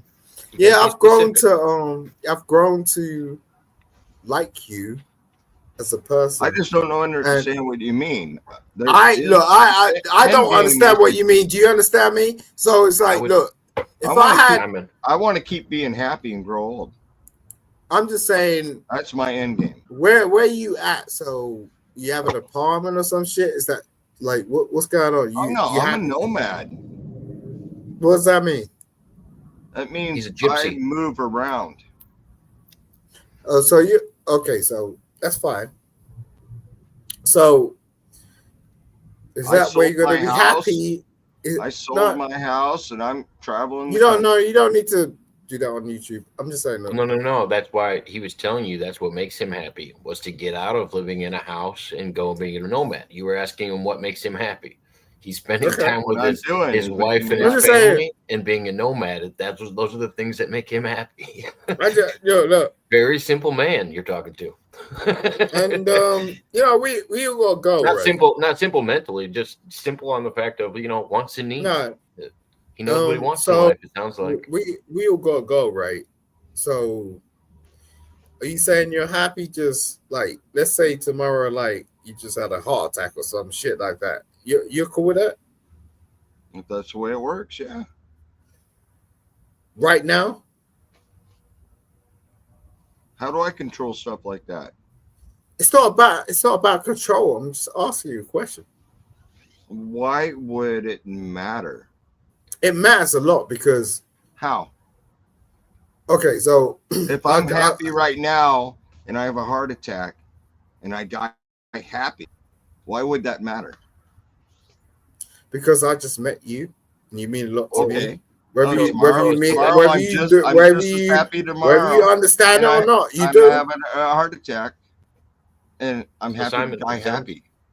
Simon, it sounds like you're reflecting a little bit because it doesn't do him any good to think about things that are out of his control. Why would you worry about something that you can't control? The part that he can control, it sounds like he's happy with life. That's the part No. he can control. What I do know is my stepdad was put up in a home for a long time, and he spoke like how he's speaking right now. And when the hours were drawing, it's just like, yo, you know what I'm saying?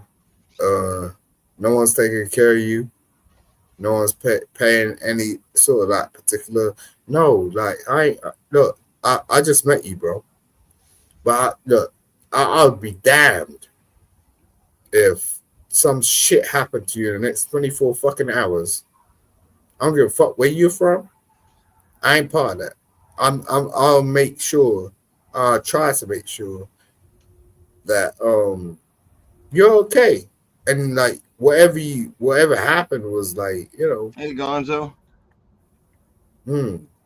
But that's good of you, Simon. But that's what I mean. That's something that's also out of I can't. his If control. I start living my life with a fear, I will never be happy. That's not an option. If you live in fear, you're not happy. That is so cliche, bro. You gotta get away. It from is that. absolute true, though. Do you know who fed you that information? Me. No.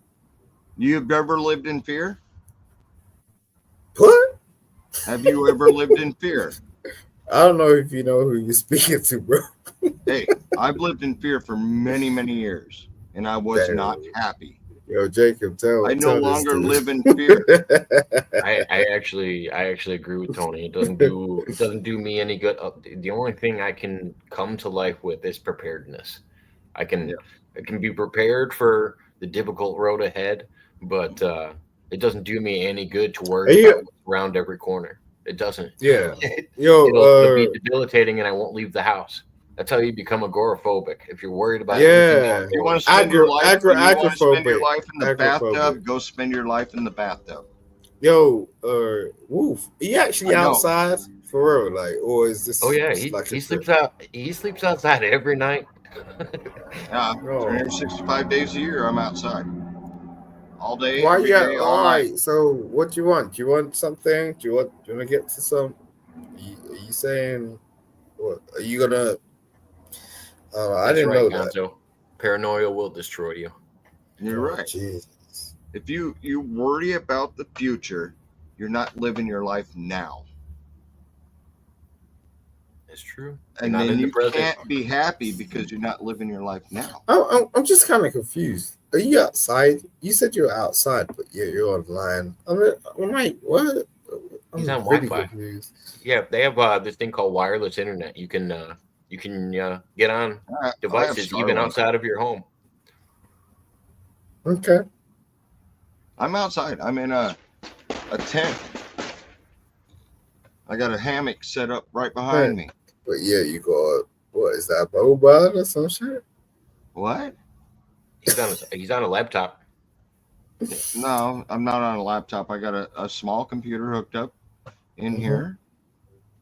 I'm on it. I'm He was connected. asking if you were on a mobile or what you were on. Boy. Yeah, my Starlink's very mobile. I think Okay. he meant phone by mobile. Yeah. Oh no, I'm not connected on the phone. I hardly ever use my phone. I get calls once in a while from my buddy Hunter and my kids. Do you have like a set, something to? I don't know. You've been around this for a minute, but I want to see. Because sometimes like it's very patronizing. Like, I was about to sit around and go, "Yo, do you have like a sleeping blanket?" I know you've been doing this for a minute, so I don't want to be patronizing. I'm sorry. I apologize. I thought you were going to ask, what do you do for fun, Tony? I thought you were going to ask. No.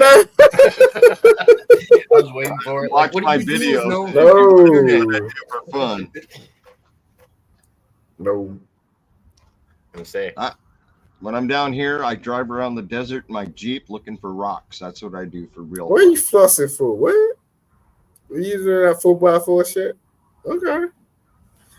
When I'm off here, I'm gonna be like in the desert. I'm gonna be rolling. Simon. I'm gonna be rolling.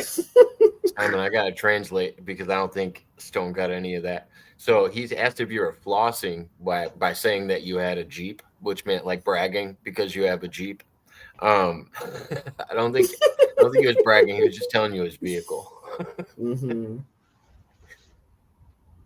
I like my Jeep. Exactly. I've owned Jeeps since the 80s. But he wasn't flossing.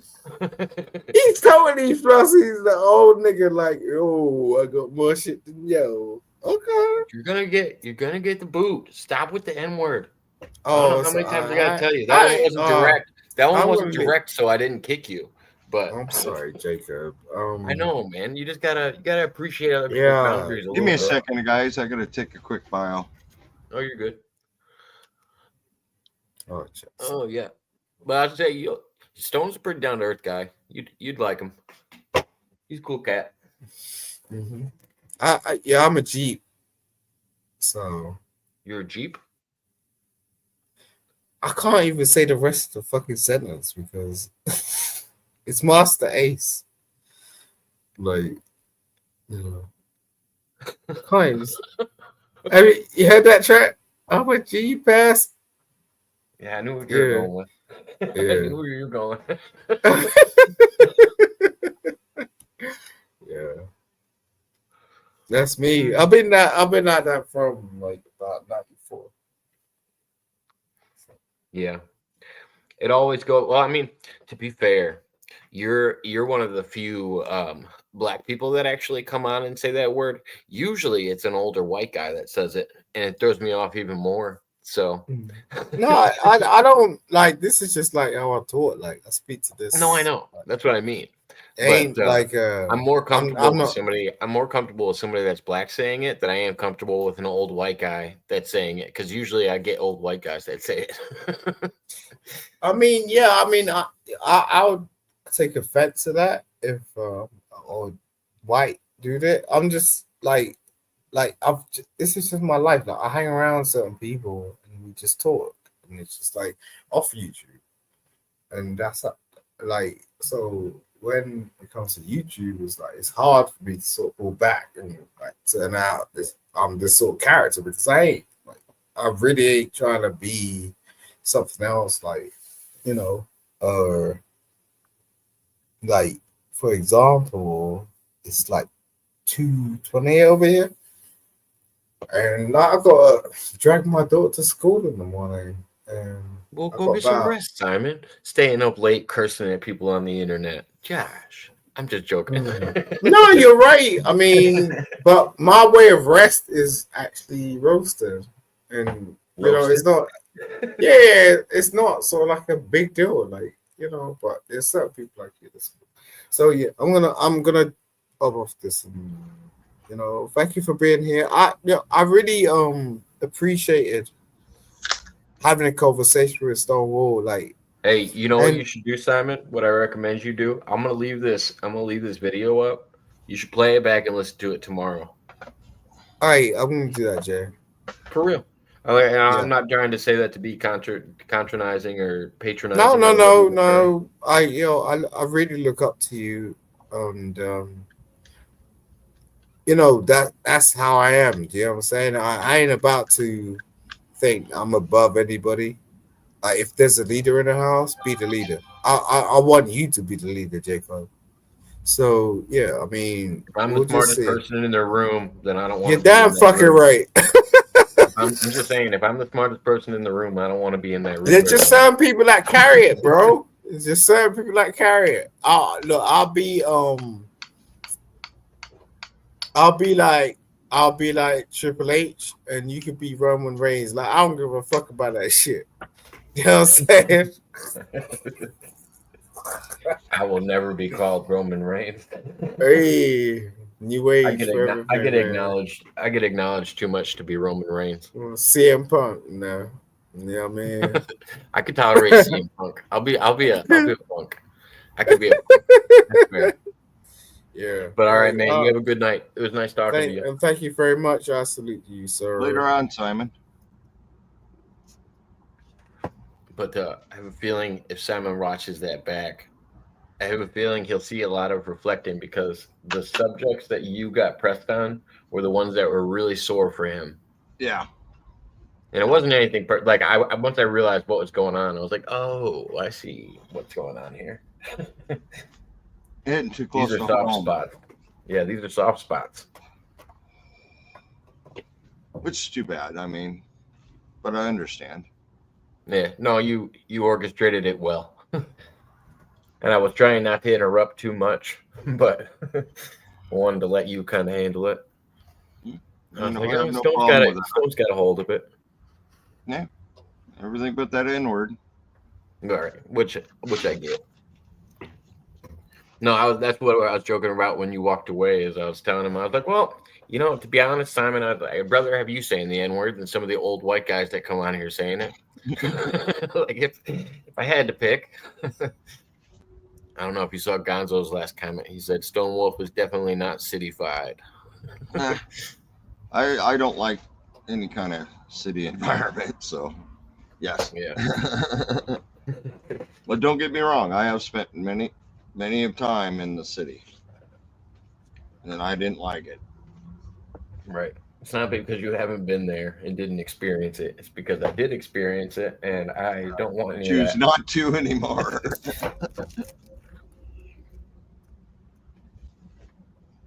No, last time I did that, it got stuck in my belt buckle, and I lifted my head, and oh boy, that hurt.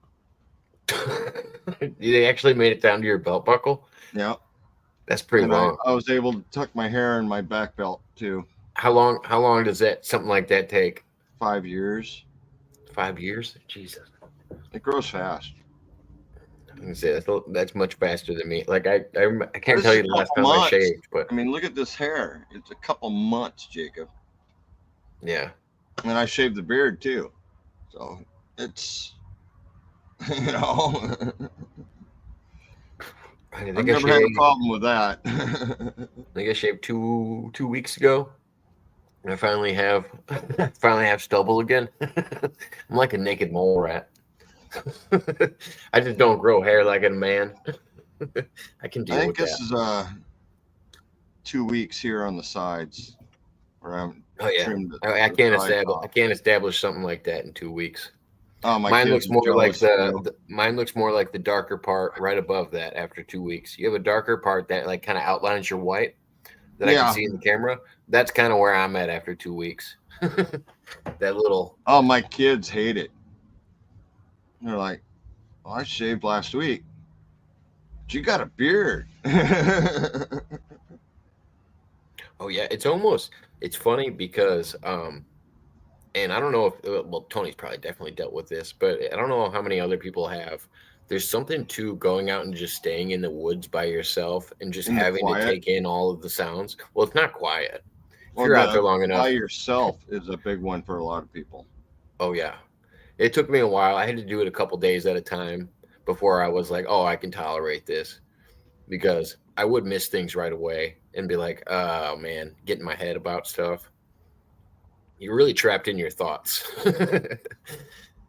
What the biggest one for me was not hearing voices.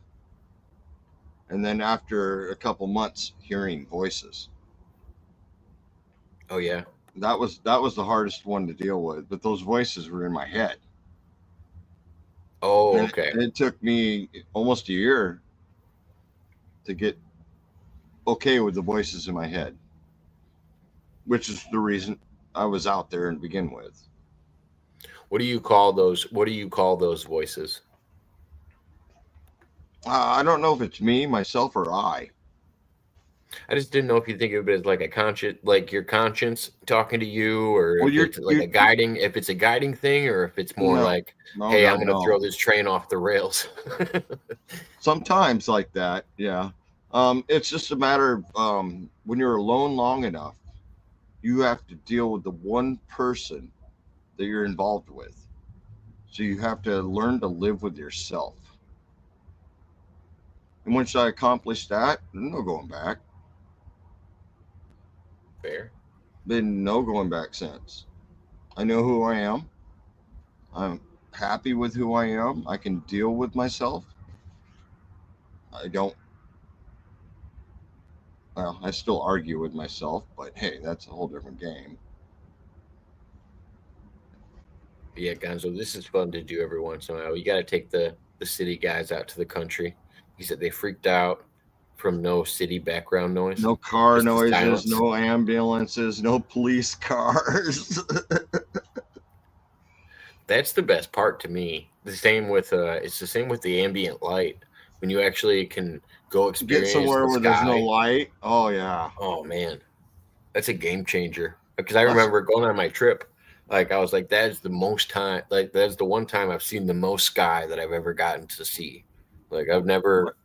I've had a Ugh. lot of people ask me, because when I go out and camp, I throw a cot on the ground. I sleep on a cot. Well, how do you do that? Well, I can lay on my back and look at the sky all freaking night. Every time I open my eyes, there's the sky. I don't see nothing else because I go deep out in the desert, get no light. I want to see the sky. One to pretend that there's not a show going on right above your head. Oh, it usually is though. It is. That's what I'm saying. To pretend it's not up there because usually people are. I mean, I don't think enough people look up at any given point. But I get it. Why people don't is because most of the time you're too close to that light. It's amazing to think about. Like, Well, oh did you gosh, get staring anybody up get to the see sky. the planetary alignment we just had? Not recently. No, Almost I can't. all the I can't see planets are anything in the lined sky. up except Earth. Earth was not in part of the alignment, but you could see all the other planets lined up. Pretty cool. It's You know, still going on. we've been And then clouded out on for the last couple weeks. the And light Gonzo pollution lives stuff. right out. Yeah, Gonzo lives right outside of the city. I think right outside of Chicago. The 14th, which we're coming up on soon, is the eclipse. The Where's blood it? moon. Where's the best viewing point on the Earth? United States. The whole United States is a viewing point.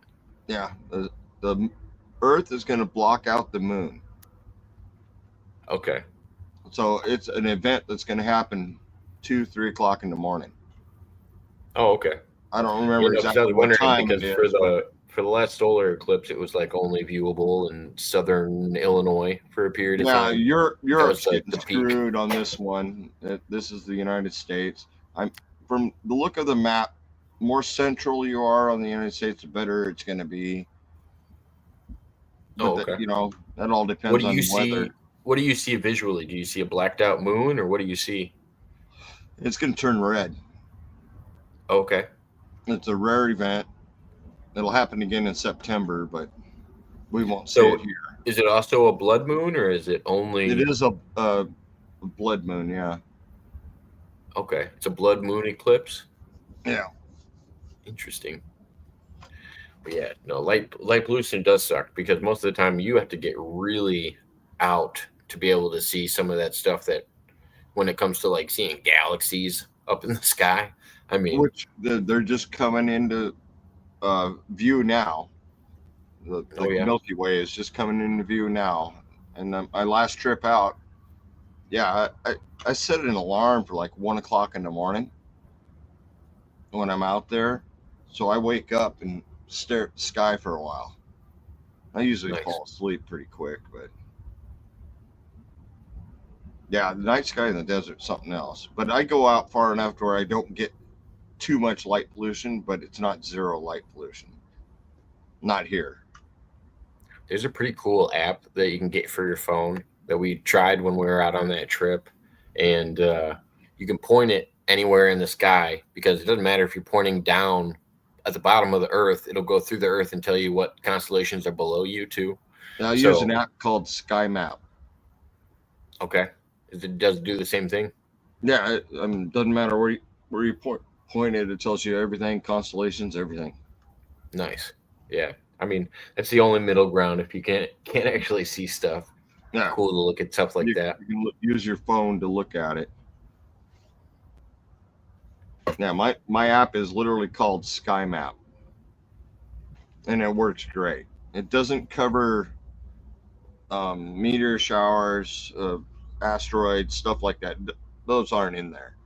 It's just a regular star map. Oh, okay. Which most of the time, that's all you ever need.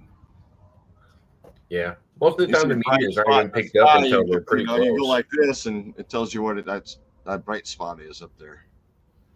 I've been looking to check. I gotta find a regular site where you can check the updates on meteors because I feel like the updates on that are never really public. About they always have some kind of prediction about this meteor is supposed to come within this close of the Earth. Yeah, but they never tell you when you can see it.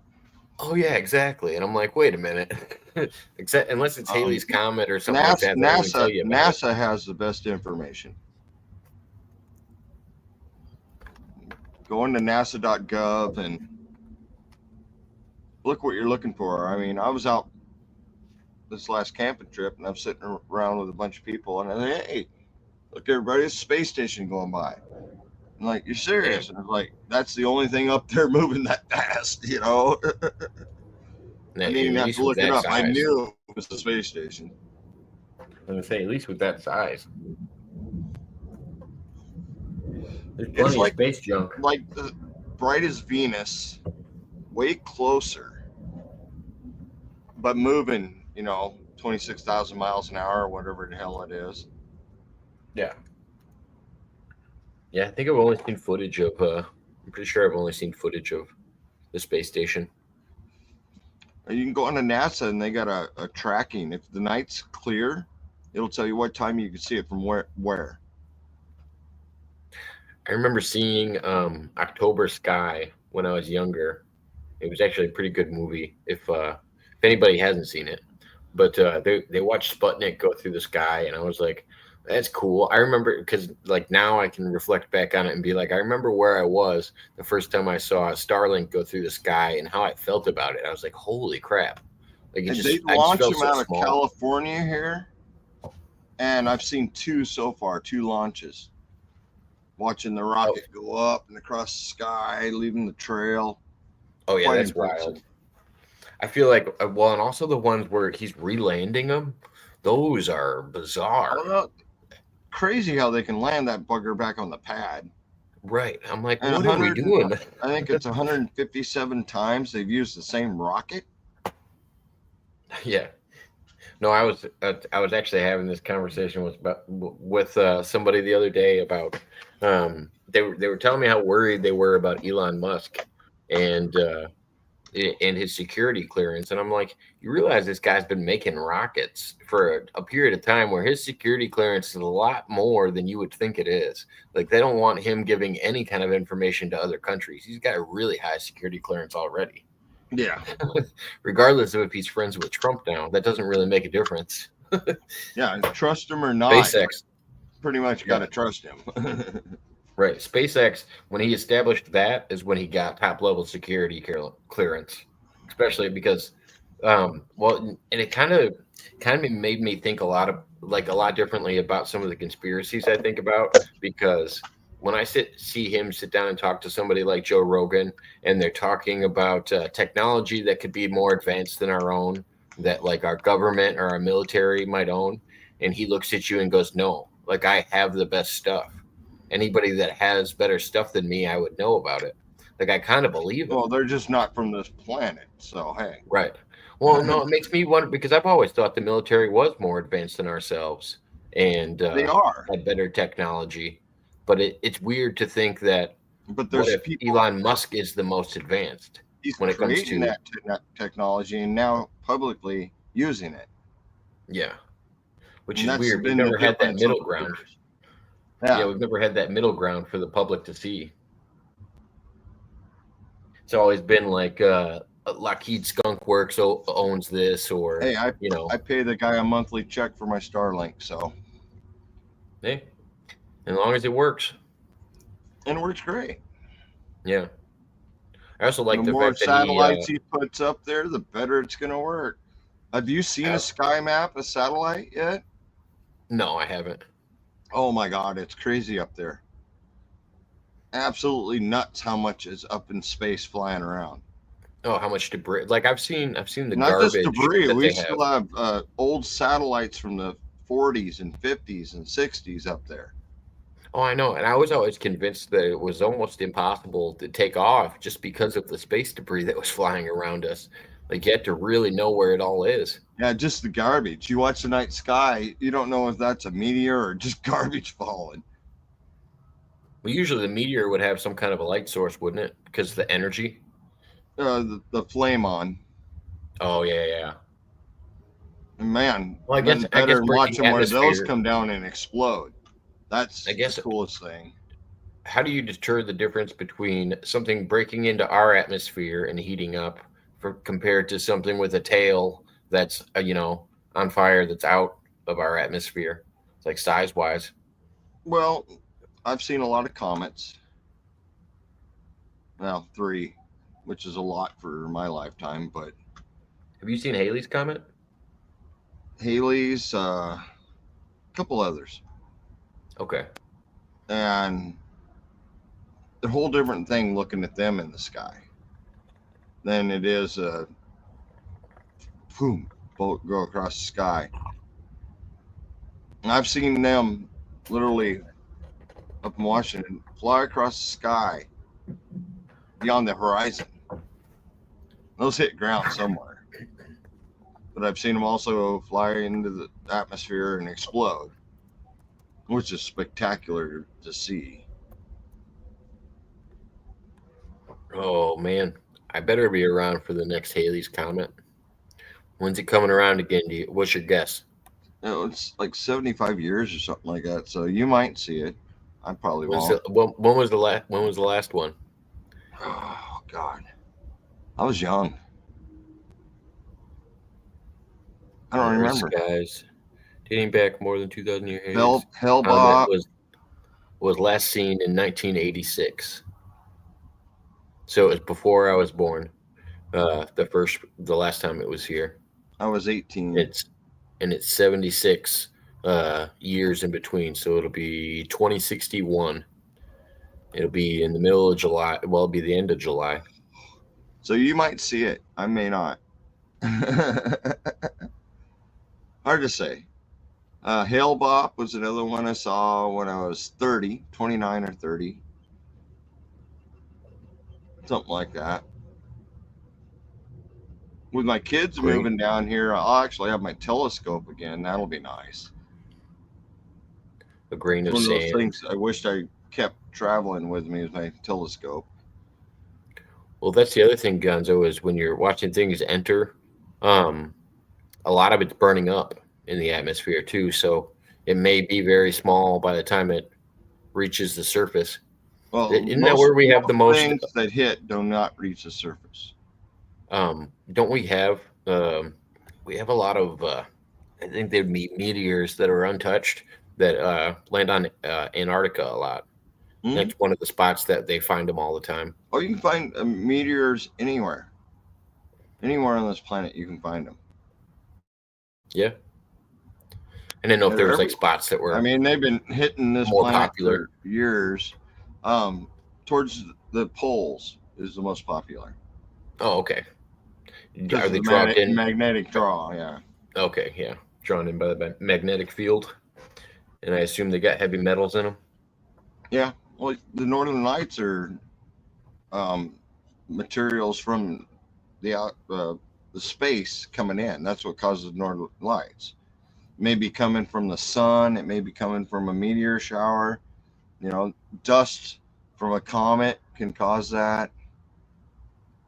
That's why they tell you the sunrise, or it'd be the sunset in California always looks so cool. Is because you're actually looking at all the smog and stuff that's actually getting lit up in the sky. It's not. I don't It's get me not wrong, actually I the can glare see from it the from sun.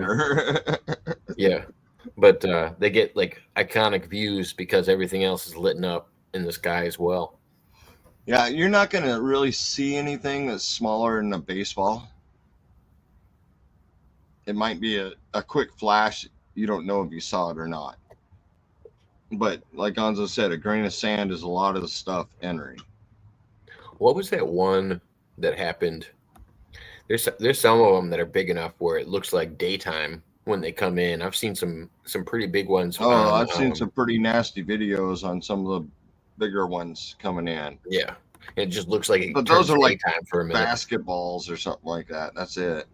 which is weird. That's not even that big. Volkswagen take out a country. Oh yeah, they said something the size of Texas would destroy the whole planet. Oh, what do you think made Texas? What do I think Destroy- made Texas? The Gulf of Mexico is a meteor strike. Yeah. Took out the dinosaurs, made Texas, Florida, all of it, because it's just soil pushed up.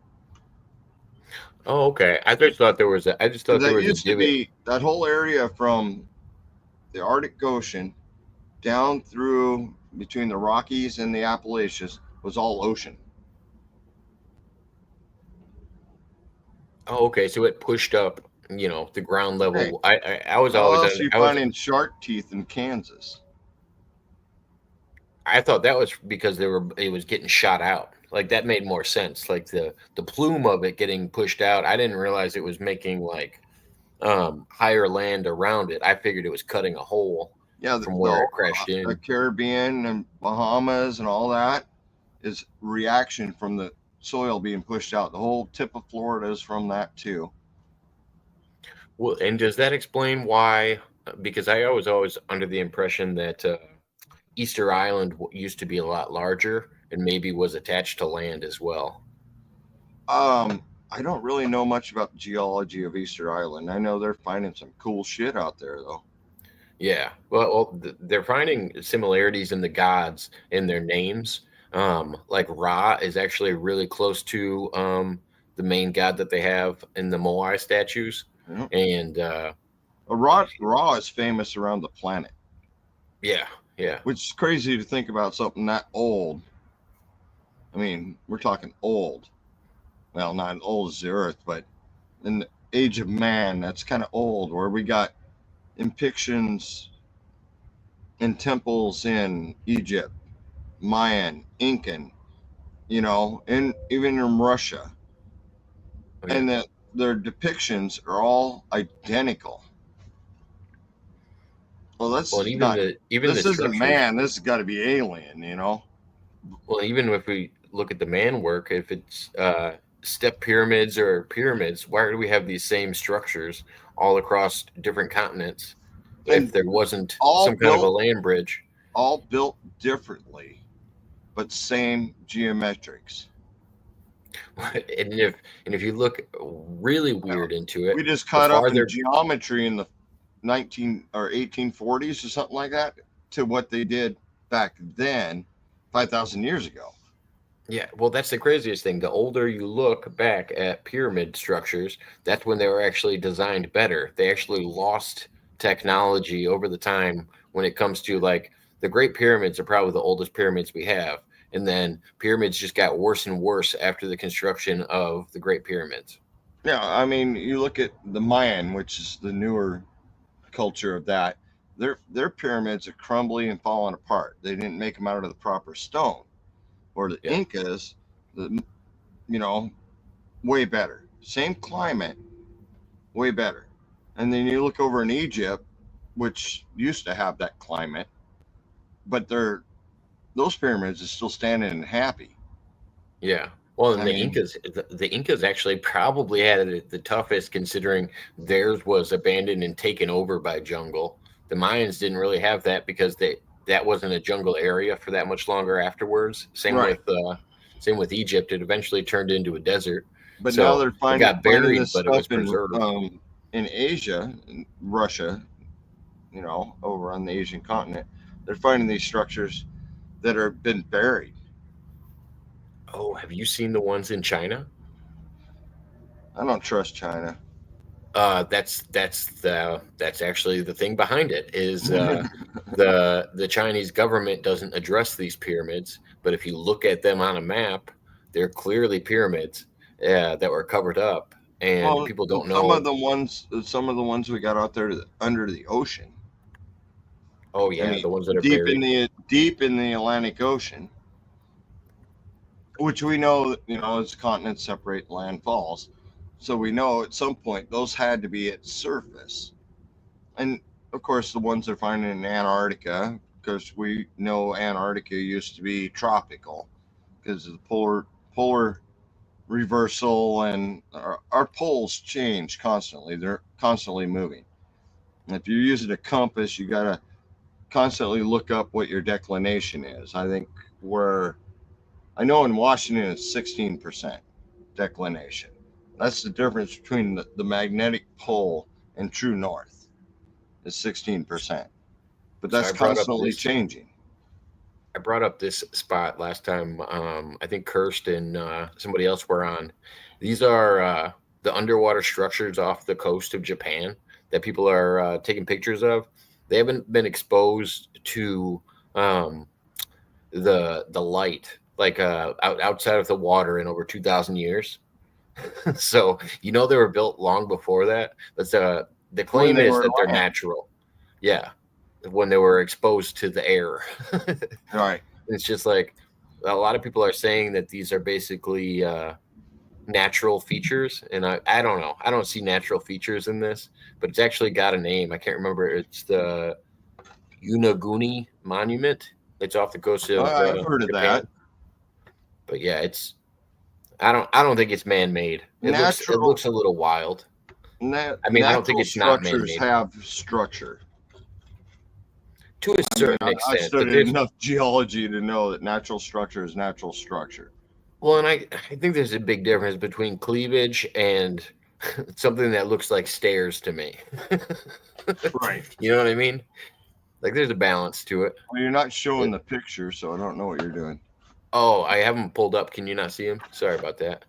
Like over on the right here, there's one of the huge pyramids. Let me see. Oh, there if I we can go. Make them even bigger. Yeah, stairs are kind of messed up. But I don't know. I can't really tell. Like when you look at the perspective of how small the person is on these, I just go, oh man, that person is so much smaller than the surroundings. Like I don't even know if it would be meant for somebody to walk on. I'm gonna have to maybe go back to the original engineers. Right. that were probably bigger than normal sized humans. Yeah. Which I think that also makes a lot of sense when you think about some of the creatures that were on the planet at the time. I think all the creatures were bigger, so it would make sense that the mammals were bigger no matter what kind we had. Not humans, but Well, any bipedal hominid or but we're whatever talking happened. about either way. We're talking about intelligent life. Exactly. I mean, that's what it all comes down to. It's a jump to. I think I it's don't always know been a if we were jump. smarter. If we were smarter 5,000 years ago than we are now. I think it's naive. to Now think we that- have writing. Well, so lately we have recording. So the next generation can work off, and keep feeding on old knowledge. Where 5,000 years ago, somebody was smart. And Oh, yeah, somebody we've was had- smart all the we've way had- around the damn planet. We've had writing for over 8,000 years on this planet. Yeah, but not That we can. in chemistry. We didn't have it in chemistry. We don't have it in geometry, trigonometry, algebra. True. None of that kind That's of why- writing. That's why we always said if there was it's what they did in Close Encounters, is the way that we would communicate with an extraterrestrial species is usually through something simple like math or It has to be constellation math math. or metallurgy. Yeah, something constant. Because language would be so obsolete to them, it wouldn't make any sense. Now, language is not universal. No. Mathematics is very universal. Yeah. Which, I mean, I get it. I mean, you're gonna have to find some kind of middle ground, but I one don't know. I plus think it's one equals 3. And a lot of mathematics are based on that. that 1 + 1 = 3. Do you not know that one? No, explain that one for me. That's physics. You take one person, put another person between them, they get 3. But One how are you mind putting? with another mind equals 3 minds. Because they're Outside of combined. the sexual aspect of 1 + 1 = 3, but Yeah, the sexual gotta aspect I can follow a little bit more. in psychology and physics, 1 + 1 = 3. You can't take one object and put it with another object without getting a third object. If you and me sitting here talking, there's a third mind working between us because we're bouncing between our heads. There's another third mind. It's a hard concept to understand unless you've gone through the schooling and learned. So I see what you're saying, but I'm going to throw in a variable. What do you think?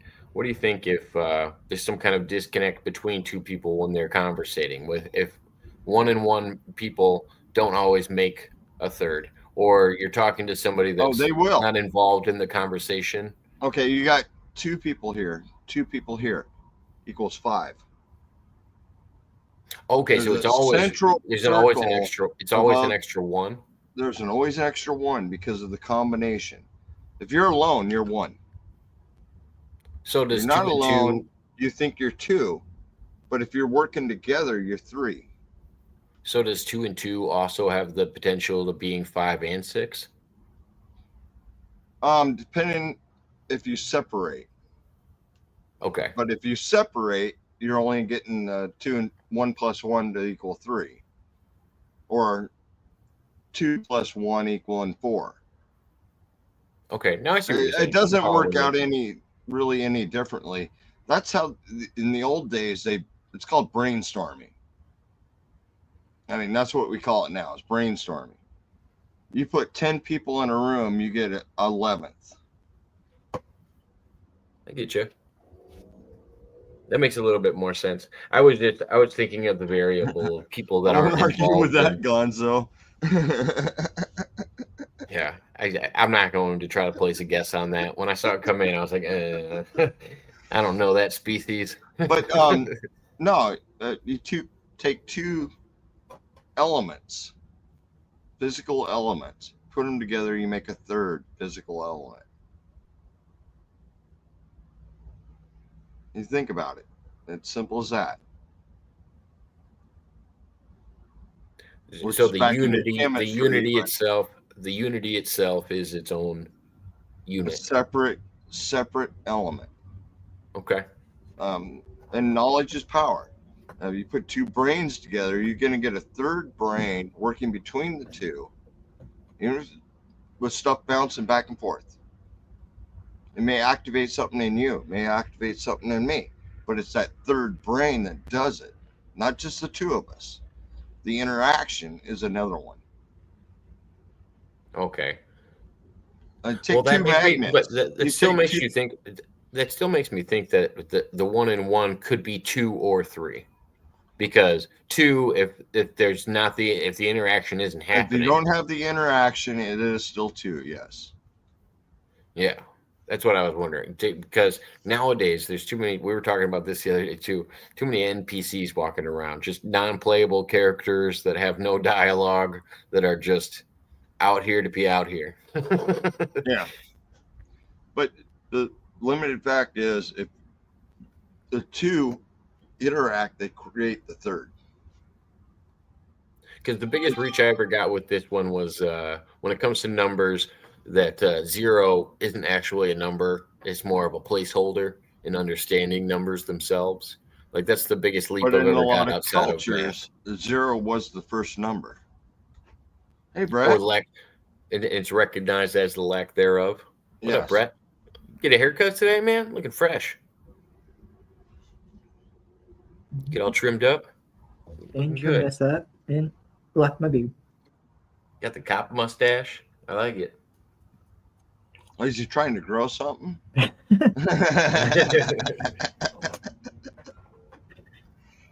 thought I would have an interview for a job today. That's why I cut it all off. Well, you're looking good. They reschedule or something, or what? No, they didn't get my application. Oh, we'll call them. Call them tomorrow. I did. If you didn't call them today, call them back tomorrow. Yep. Show them you're interested. Yep. That's what they like.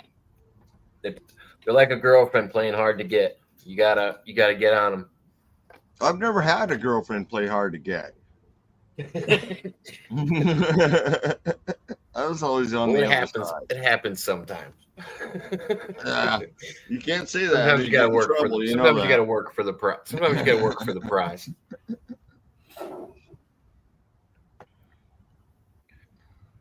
Oh man, how's life treating you, Brett? Good. That's Just good. got back home from bowling. Bowling? What'd you shoot at 170? Not even close. Oh, come on. I'll be right back. Are we playing higher or lower? He's like, I'm gonna grab a drink after that one. All right. No, I did not have one beverage today. All right, good. No, I was wondering if you were grabbing a drink after Tony said that.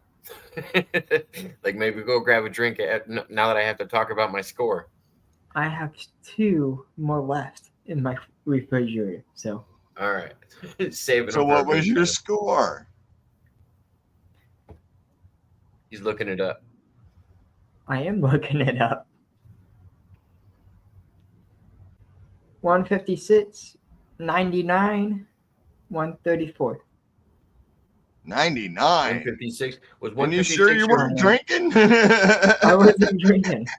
Was that the order? Was that the order of the games too? 156 was your first game. Huh. I'm wondering what kind of mood were you in when you came in? I was tired. You're tired when you came in?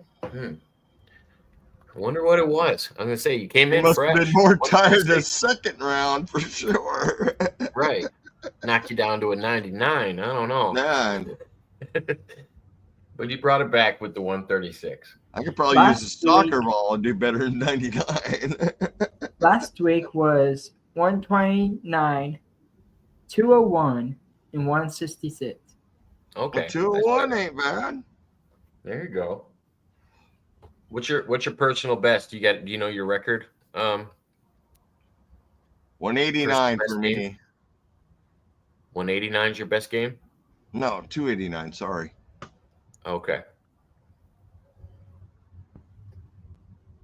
I was playing in league at the time, so. I don't think I've ever bowled that good. I think the most And I ever I- got was 6 strikes in one game. And October 16th, 24, I shot 226. Nice. That's a good I'd game. rather play darts. Darts aren't bad. I suck at I don't- darts. don't have I'm a good good place left to or play right darts. handed. Because I'm ambidextrous. I can play either way. Usually, if I get too drunk, I play left handed. I'm more of a pool guy. I'll take I am both you too. guys to town in pool. I am too. All right, Brett. Challenge is on. We're playing pool and bowling when we hang out.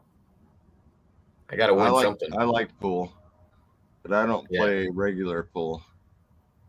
What do you play? Why do you play 8 ball I or play something? for money. Well, yeah. Wait, that's fair. Makes you get into the game more. It makes you not have to buy beer at night. Or you're buying everybody's beer. Depends on on how Not good you usually are. the way I play.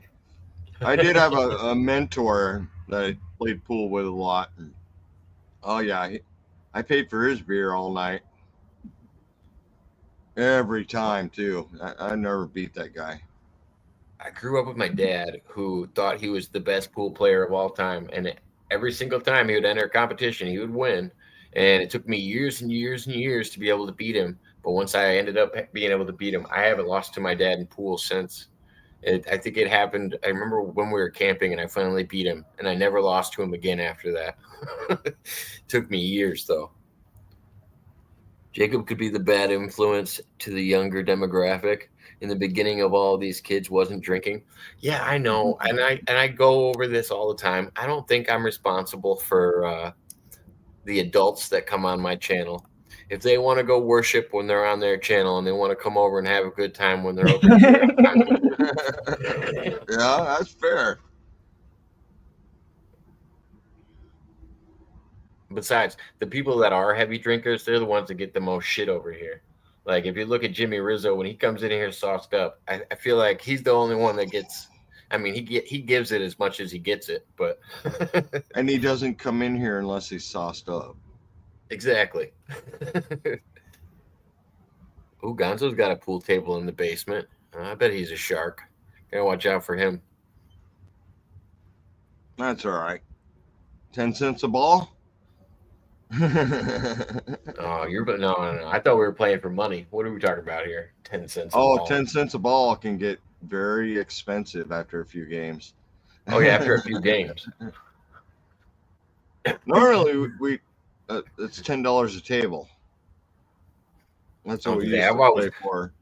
You I've always lose a been under the few, then impression- you just start stacking the pile up and run the table. I mean, I'm gonna say, my first game's just to get you to want to play me. yeah, you don't want me to do the 8-ball break right off the start because you're not going to play me again. Exactly.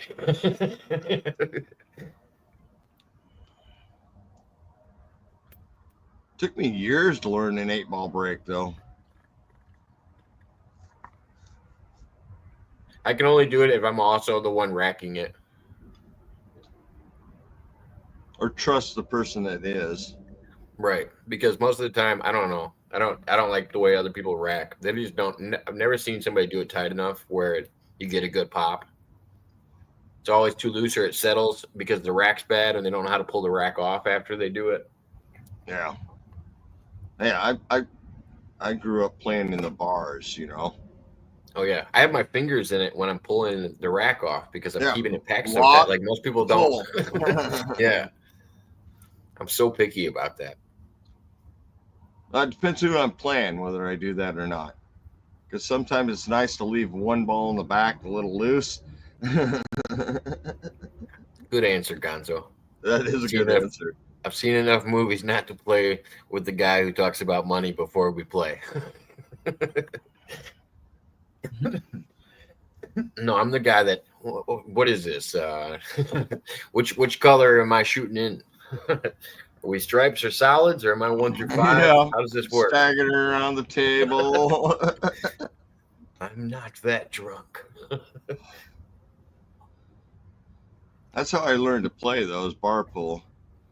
Oh yeah. People would get pissed. Oh yeah, All they right, get mad. $20 for a game. All right, $20 for a game. It was the same way Lose like it. that with poker. Just though. absolutely lose it, you know. Poker Double or used to be nothing is good. what I'd always say, you know. Then take their money. Right. Always double or nothing. It's everybody's favorite phrase when you're playing. Yep. Oh, same with darts. I grew up playing darts. I can play left or right-handed, don't matter. But yeah, we had a dartboard in the living room ever since I was a little kid. My dad was way into it. Oh, I can hit a bullseye from 20 yards. Bullseye from 20 yards. I'm gonna Yeah. say, look, with the regular markings, I think it's pretty easy, depending on. I mean, you get to see how good of a dart player somebody is when you're playing. When you're playing like Countdown. Yeah. And you actually that's when you get to see how, because I can hit a bunch of bullseyes, but when it comes to aiming for 2s and 3s, and when you actually have to close the score You right, got to hit a busting, 222 or something like that. yeah, like that's when it actually takes some skill, because anybody can run the numbers off the board and throw darts at it for the rest of the time and hopefully land it. That's I usually never where I played find darts myself. for money very often, though. I played tournament darts for a long time because, hell, I really loved the fact that I could just boom, boom, boom, knock them out. But that's because I grew up playing darts. And as a kid, we had a dartboard on the shed. And we go out as far as we could and still see, you know, how you could hit the dartboard. Oh yeah, I like them like old school lawn darts though. They got to have the spikes in them. Oh, I got a lawn dartboard darts. in the other.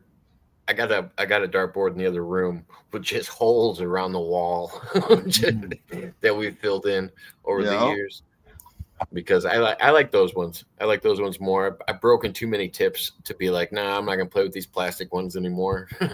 Bent tips. No, I do like a metal tip. The balance is better on the dart. Oh yeah, the weight. Well, because I kind of arc them and I wait for it to fall. So once you figure out your lawn throw, darts are nice too. They just leave big old holes in the dartboard, though. or your head. I never Depending on had how high that you throw 'em. problem. I'm usually the first one to run. I'm glad lawn darts are no longer a thing. I'm not. They have them They're now. fun. They have them now, but they're like weighted with bean bags or something.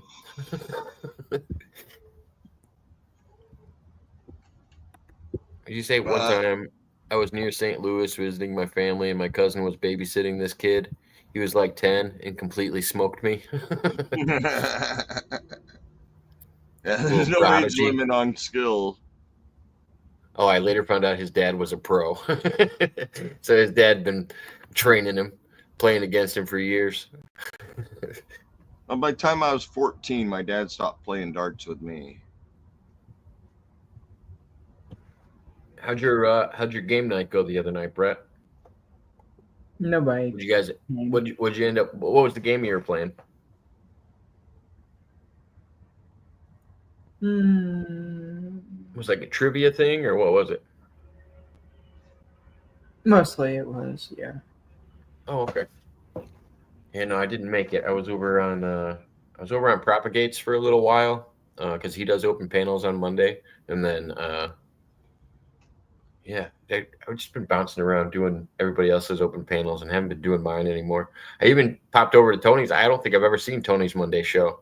Well, I popped over and was checking that one out.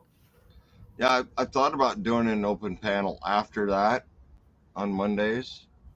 Yeah. But I'm still not sure. I'm on the fence with it. I was gonna say you guys do a long conversation though. It'd be hard to do another hour or 2 hours after that. Well, usually after that 1 hour we do on Mondays, we're all done, you know. Oh, But yeah, we've had some that have done an hour and a half because we didn't have the pause, you know what I mean? Mm-hmm. No, you guys Nobody comes. seem like you do a good show. Yeah. I can teach you the trick to get them over there, Brett, but it's like I said, it's riskier. You gotta actually. I told you the strategy. You're sharing you're sharing your link more, which is good. But yeah, the hardest part is trying to orchestrate who's good to have a conversation with and who's not. And you just gotta establish rules for your open panels. Just be like, hey, you guys got to show your camera. You got to have an Nobody's overlay. coming over. I know, Well, but once number one is if you don't know who's coming up, don't let them up. Well, he's trying to get more traction to get people over there. He's just starting to do the open panel thing more. So it's like, first of all, you got to make the open panel clickable. You can't have it in your your name. You got to pin it. Yeah, that way they can just click it and not think about it. The other thing you can do is you can put it in the description of your page, and then it'll come up on their searches. If they're just searching, the reason I use StreamYard is because people search StreamYard Lives. StreamYard is one of the more popular ones. You use Restream, which is fine, but you got to have it clickable so that they can try it. And maybe put open panel in your title. All those things help, or putting the link in your title. Little things like that. But then, yeah, you got to establish at least a good set of rules, because if I didn't let people on that I didn't know, I would have never met a lot of people. But True. I've orchestrated through a lot of garbage to get the few good ones that made it through. So I would recommend getting an overlay if you have one, just so nobody ever turns on their camera and does something wild.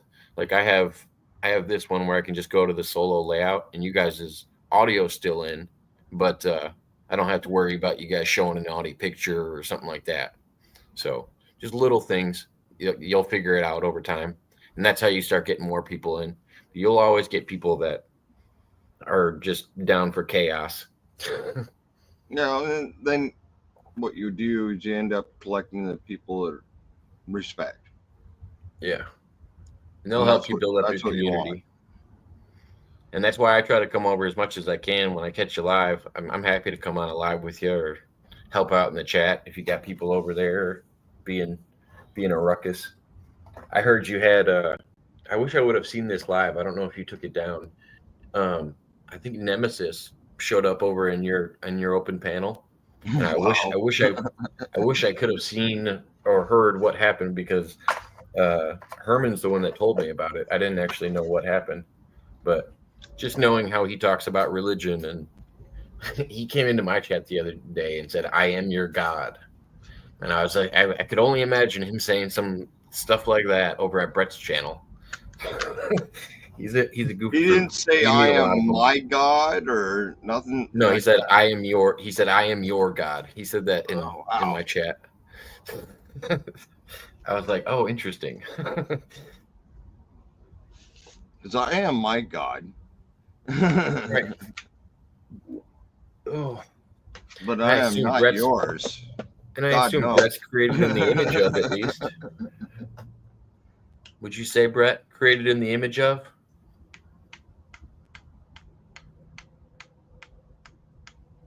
No. That's a reach. What's Steam Boo? No, thank you, Smiley. I don't understand that language. Somebody's just trying to sell some robots on the internet.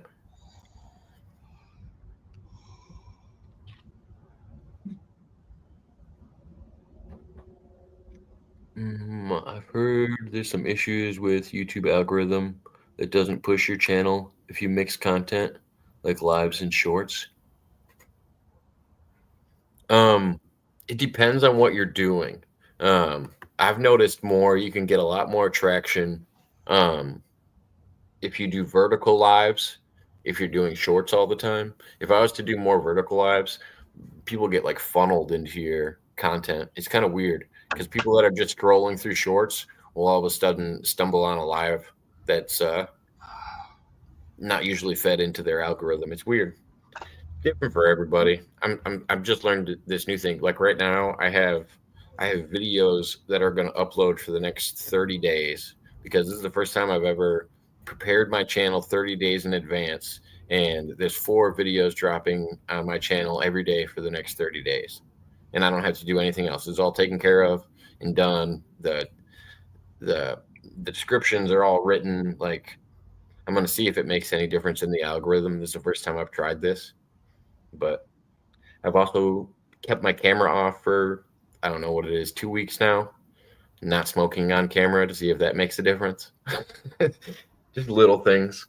See if over the time it has any kind of an influence on how I get fed into the algorithm. Well, I do my Mondays, and I'm not the host. Dan Wandering Monk Hikes is the host. But I've been doing this for a year with him, and he's seen no difference with me smoking or not smoking because we talked about it. He's a pastor, and I love doing the lives with him. Absolutely enjoy it because our content is not this kind of content for sure, but it's the other part of my life is the outdoors, the enjoyment of it, the hiking, camping, stuff like that we talk about, which is completely different from what you and I talk about most time. And don't get me wrong, we do talk about the camping and kayaking and the outdoor fun too. But he's not noticed a difference. I think the biggest notice and difference he said is the fact that I have more viewers during these lives than he does. Does that have to do with like how long your guys' channels were established and stuff like that, or is it? I'm not sure what it is. It could be the algorithm, notifications, that kind of thing. Maybe next week I'll try to go ahead and share this to my YouTube and see what the difference is between us. Okay. I was gonna say if you ever have StreamYard, if you ever wanted to, I think I have an option on mine where you can stream this to your audience at the same time. No, I have it right here. I can click right on it. Yeah, you're more than welcome to do that anytime you want to because I'm always happy with it. But I feel like some hosts worry about you stealing views or something like that. I don't worry about stuff like that. Everybody's worried that you get pulled away from their content. Sharing our content between each other. Yeah, and it brings both communities together where all of our communities' comments are right next to each other. And it's just like, oh, okay, cool. We get to meet new people. But Gonzo, with what you were saying about you can tell when you have people saying that they don't get your notifications. I'm actually okay with the people that are following my channel not getting notifications. I would rather have people that haven't seen my content get notified of it, because I feel like the people that are subscribed to me and stuff like that do know where I'm at if they wanted to look me up and find me. And if anything, I put so much content out that I feel like sometimes it's kind of saturated. Like I'll go check on Jake. He's probably dropped 30 videos in the last week. There's no reason to be over there every day waiting for one. But if I can get into a new audience, then I'm happy to. I'd rather get funneled into, new people that haven't seen my stuff. Well, try next week, and I'll go ahead and share it to my channel next week and see if we can add you some more subs. Because I don't care about subs. Oh yeah, and I'm not worried about that either. I'd rather have more engagement. Engagement is is key. What's up with the stash, Brett? That's what Canadian was asking. Oh, He's cut it. trying. He's trying. He's trying. I didn't cut it. Didn't you cut Hey, the that's beard? better than my kids can do. I I'll cut say the that. beard. Yeah. No, it looks good, man. I thought you looked fresh, well trimmed. I worry about stuff like that. You can't worry about stuff like that, Herman. Don't be worried about it. Good to see you, man. It comes or it doesn't. I think he's worried about. I think he worries about the who's watching you, what's going on with the algorithm, who's getting notification. You know what I mean? Like, it's kind of like what we were talking about with Simon. The things that are out of my control, I try not to fret on more than I think anything. Simon's a little out of control too. That's not what I said. I know. I know. Herman would agree with you. Herman and you are the only two people where he lets the N-word roll off his tongue a little bit more, and he started calling Herman his N-word, and then Herman got a little too comfortable with it. It got wild. I don't accept it, so. No, I know. He did. You could tell Herman didn't accept it either, and he was thrown back. Like, I remember the first time somebody called me that on the internet. I'm like, wait, what? I've never been called this before. That N-word to me doesn't focus on just one color or creed. Well, and it depends on how I don't like. Does it depend on how they're using it to you? Yeah, 100%. Or if it's an A or an ER or. Well, because one's supposed to mean ignorant and one's supposed to mean like family or brother or, comrade. That's not my description. Somebody not to be trusted is my description. Oh. And I don't care what color you are or anything. I'm not racist of any sort. I just don't like that word because that's how I think about it. Herman said, I don't like. Don't lie. That's what you think, Jacob. Simon is crazy as shit. He has his moments. I think tonight was a lot of reflecting. I think tonight was a lot of reflecting for Simon. I think he was digging into his heart a little deeper than he wanted to tonight, and he didn't know how to project it. Well, and didn't know why he wasn't getting the same feelings back that he was feeling about the same questions. Yeah. He didn't like that.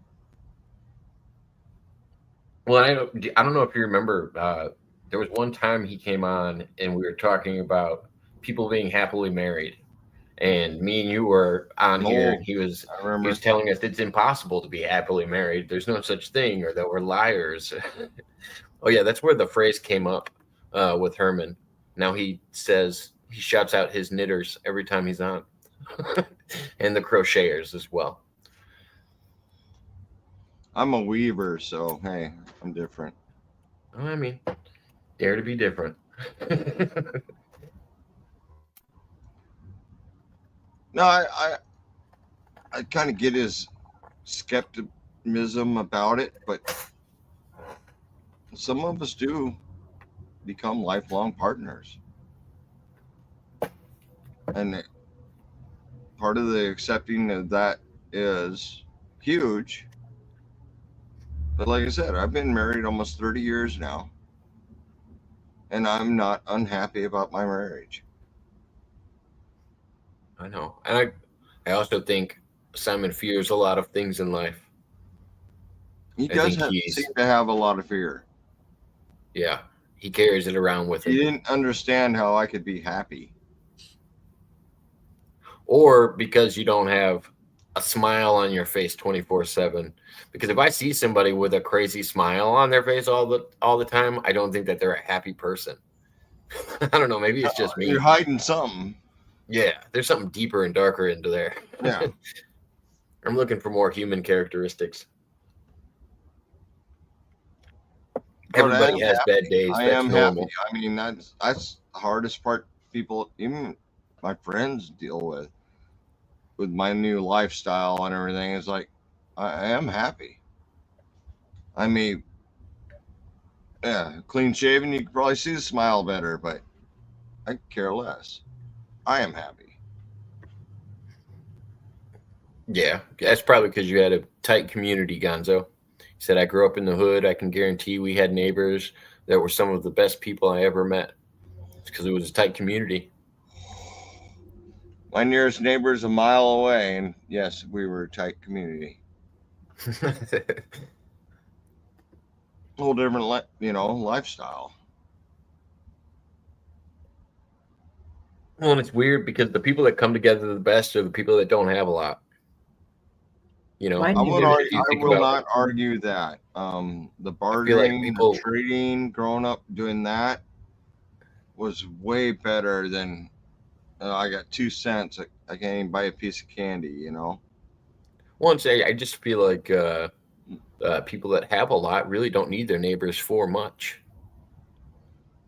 That's You know? true. That's true too. I mean, and it's not a balanced system where you guys are working with each other. It's more of I got mine. I don't really care if this person has theirs. I mean, once you get to a certain, I don't know, once you get to a certain echelon of living, I feel like you have to care less and less about the people around you and more about your immediate. I grew up with no money. My shoes were always too tight. My clothes were ratty. That's the way I grew up. My kids didn't have that factor, but we didn't spoil them either. And now, hell, I'm sitting on. Yeah, I hate to say it, but $8,000 a month coming in, and both me and my wife are retired. We don't work Why do you hate to say it? because for most people they don't have that, but we earned it. You know what I mean? Exactly. That's why I said you shouldn't feel bad about what is yours and what you put in time for. I mean, we got a pretty good sized savings account because every month when we get our paychecks, whatever's left over, we throw in the savings. And we've been doing that for the last 2 years since the wife retired. And we're doing okay, even though we live in a lifestyle of poverty. That's But because other that's the people way can't we've always understand. lived, and we're not changing that. Well, and other people don't understand that that's what makes you guys happy. Like it's, some people need to have a picket fence and a dog and, something else to be happy because that's what they've made in their head that's going to make them happy. But that's not what makes happiness. Exactly. What up, Herman? Happiness Long just time no comes see, from sir.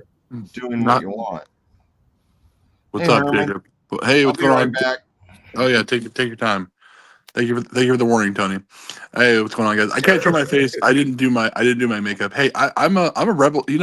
I'm not in a good mood today, Jacob. People are messing with me offline, bro. What happened? What happened? It's not Let's fun. Well, talk about it. well, people want to mess with me, and excuse me, Brett. I know you want to say a lot of things right now, but I can't allow you to speak right now. You're just talking way too much tonight. It's rough. And First hey, at the seams. I know exactly. I'm like John Cena running to the ring and turning heel on people right now, man. But anyway, I'm running to the ring. I'm like fighting everybody. Like I'm like CM Punk and Seth Rollins. I want to fight everybody, man. Like fuck the world, fuck everybody. That's how I feel. What's wrong with that? I'm having a moment, and yeah. Go ahead. Sorry. No, I was gonna say, are you feeling like fuck the world because your immediate world is coming down on you? Like the people around, like the people that are reaching out to you and talking shit, are the people you care about, or are they just randoms?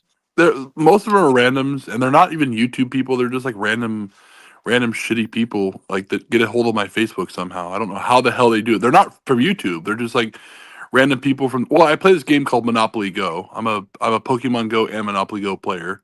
Brett, stop smiling over there. I can see you. I'm watching you. And by the way, Simon's crazy as fuck. But anyway, just thought I'd say that.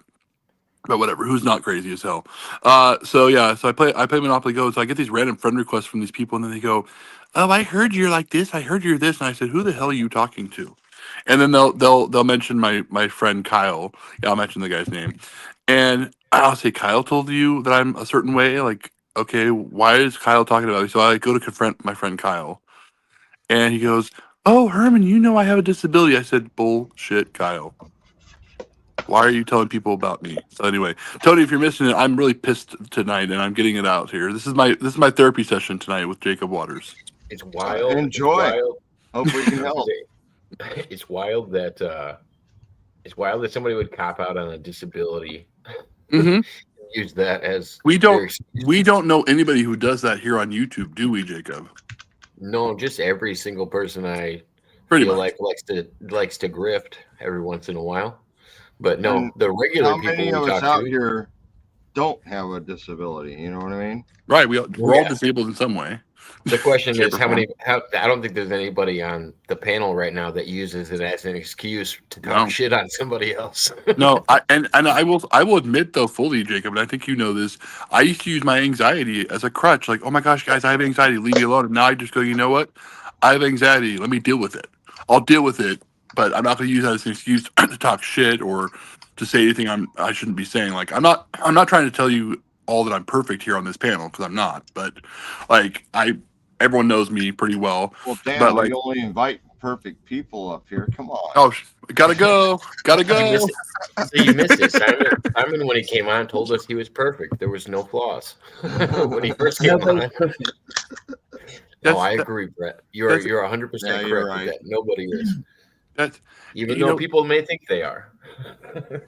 I mean, I'm Those perfect. are the people that have the worst problems, though. You know, blimey, no one's perfect. That's my English accent. Shout out to Simon.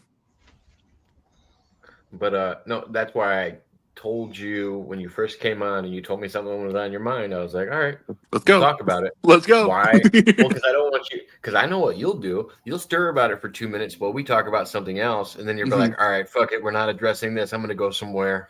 And then Oh, you're let her gonna loose, run away. buddy. Get Actually, it off your chest. yeah, no, it's off now. But I'm thinking about doing a heel turn on here on YouTube. By the way, like John Cena did this past Saturday night. You know, thinking about just doing a heel turn. Why don't you just do the thing that Herman does instead of doing the thing that somebody else does? What? Leave YouTube and delete my channel? Just don't. I mean, or you could be like John Cena and I don't know, apologize to Taiwan. I don't know what John Cena does, but just do Herman. Go make movies. Go off make movies. So what's up, Herman? Oh shit, that's a good question, Tony. I don't know what is up, man. I got caught off by the question. Wait, what? No? Oh gosh, I'm hearing a lot of people's voices. I think I'm hearing voices in my head again. I think I need help. So what did you and Spend Kyle? a year out in the woods, you can deal with the ones in your head, There we go. or you die. What did you and Kyle end up settling with that though?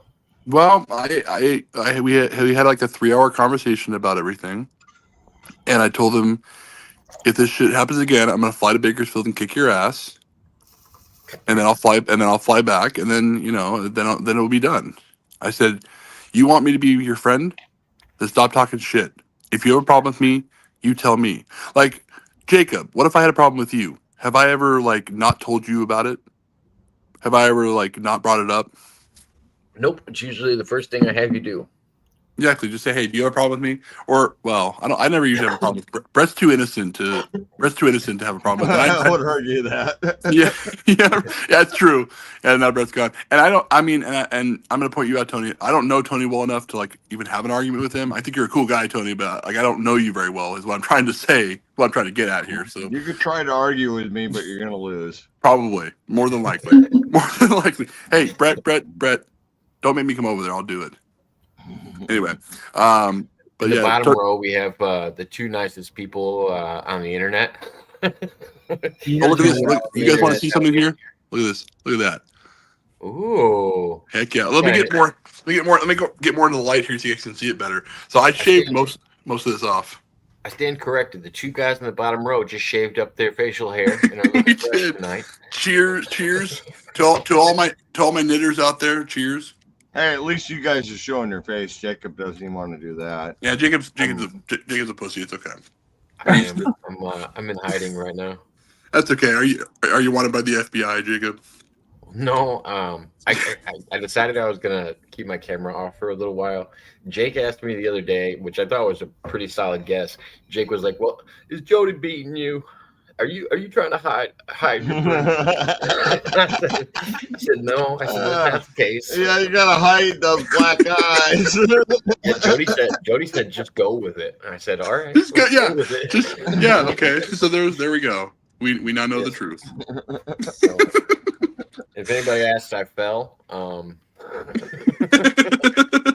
The doorknob. Doorknobs are good ones, except doorknobs are at waist height, not head height. Or I tripped. I fell down the stairs. Use that one too. Oh, that's a good one too. I fell down the stairs because I'm assuming you have stairs. Jacob, I don't know. I don't know where your place is, so who knows? My wife is flipping the eggs, and I panicked. Right there we go. I remember my grandparents' neighbors have a pew pew in his pocket. I asked him why he had it. He said, "I'm too old to mess with crazy people." He was making sure all of the kids in the area was protected. Oh, nice. I was going to say, there's usually that person in a tight-knit community that's worried about everybody else, too. Brett needs a character. Sitting there quiet will not get you an audience. Little harsh, Gonzo. Come on. But true. It's true, yeah. Yeah. I know Brett's got a personality, and he opens up with me every once in a while. I wish he'd do it more with others, but it's not because he doesn't want to. I think Brett's still shy, which is fine. There's a shyness level. Well, you got to grow that mustache a little more out, and then you get past that. Don't give free room and board to people you will likely never meet. Ooh, good comment, Gonzo. Don't let them stay in your head rent free. Yeah. Oh, you saw that? Saying. That's true. Did you see that? Did you see that when I posted that on Facebook? That was what that was about, by the way, Jacob. I liked it. Yeah, no, I know. To show you that I saw it. But like wasn't actually what I wanted to say. I wanted to comment, but I didn't know what it was regarding to, so I didn't want to get too involved. I don't know. Yeah. I do the same thing with Bossman. Like Bossman and me are friends on Facebook, but if he posts something, I try not to. I try not to get involved. I don't look at Bossman stuff anymore. I unfollowed him on not unfriended him. I unfollowed him. Like I don't see his posts on Facebook. He and I are still friends. By the way, Bossman, if you're out there listening and watching somehow, I still have to return your text from like 3 weeks ago. I'm sorry, bro. You still working out? You still working out those lats behind your neck? Not very much. I'm doing more cardio. Like I'm walking now. Doing more walking now than lifting. But I have to lose weight. You know, my goal is to lose 30 pounds. So we're not driving when we play Pokemon Go anymore. We're walking. No, I'm walking now, man. I'm walking. Yeah, 30. Wait, did Tony just say that's it? I love that. I love that little commentary there. Like that's it. Yeah, I need to lose. Well, I've got 60 extra pounds right now. Well, that's okay. You know, that's okay. It's okay to be a big guy. Look, I'm a big guy. Look at this. No one wants to mess with me in a dark alley. Oh, I won't argue with that one. I'm a big guy too. Outside of that. The only person the beer belly I got. No, Jacob, take that fucking comment down, please. This is an awesome one. So take that comment down. Brett versus Herman and Engad. That'd be a good time. The dual Bretts. No, I would the tag team Bretts. No, that would be Canadian Patriots. Canadian Patriots name is also Brett. In case you didn't know Brett. But I'd do the tag team Bretts versus Engad and Herman. Engad and Herman are the underdog tag team that nobody ever heard about. No, I would be bored to tears. The heroes that nobody wanted. Exactly. Exactly. Right. Exactly. Look, Engad is boring as shit. Okay, I'm pretty boring myself too. But damn it, this guy is more boring than this guy makes Canadian Patriots. Still talking about Brett? No, we're talking about Engad. We're talking about Engad. No. Sorry, Brett. Engad's never been on my channel. No, I wouldn't have had an hour and a half conversation with Engad What do you think of him? What did you think of him, Jacob? I want to hear this because I think he's boring as fuck. But so he showed me a flag that was in a bag that he had just bought. No shit, he showed you a flag? Fuck, man, that's great. Him and Brett do a show about flags. No shit. It made sense. But he pulls out this flag that's in a bag and he goes, "It's as big as a football field." And I said, whoa. Wait a minute. I said, "You're talking about as big as a soccer field or a football field? Like, what are we talking about? What do you mean by football?" Yeah, right. And he tried to give me the diameters of it. I said, "Do you know how big a football field is?" 100 yards. Oh, well, 120. It's a lot when you're talking about that's right, 120. Sorry. It's a lot when you're thinking about square footage, is what I mean. And for a flag to fit that whole field, like they only do that in like special events where they actually have a flag that actually covers the field. And to believe that this guy had one folded up under his bed, it would be about as big as his bed. It would be the bed. Pretty much, yeah. Like it's absolutely huge. And it turns out it was just like a 10 by 10 flag. It wasn't actually nearly as big as even a goalpost, much less. I fly a 5x7 right out here. Nice. I got lights on it right now. Nice. So it's lit up all night, every day. Otherwise, it wouldn't be flying. What kind of flag you got? American. Hell yeah. Oh, wait, was the flag he showed you, was it a Canadian flag, Jacob? Because I have no respect for the Canadian flag at all. I don't remember what kind of flag it was. I can't argue that. I got dual citizenship. Oh, well, there we go. Damn. Oops. I offended half of Tony just now. Yay. I'm surprised Canadian didn't jump in on that because he was on the show with me when Engad made up the size of this flag and tried to made me look it up for 20 minutes to figure out actually how big it was. Did you fall asleep They at all? have the football field size flags. Mm-hmm, right. Oh, yeah. It's all they can do to keep them off the frickin' ground. You know what I mean? Oh yeah, you'd have to have 100+ people just to hold it out. Right. So yeah. You can't let it touch the ground.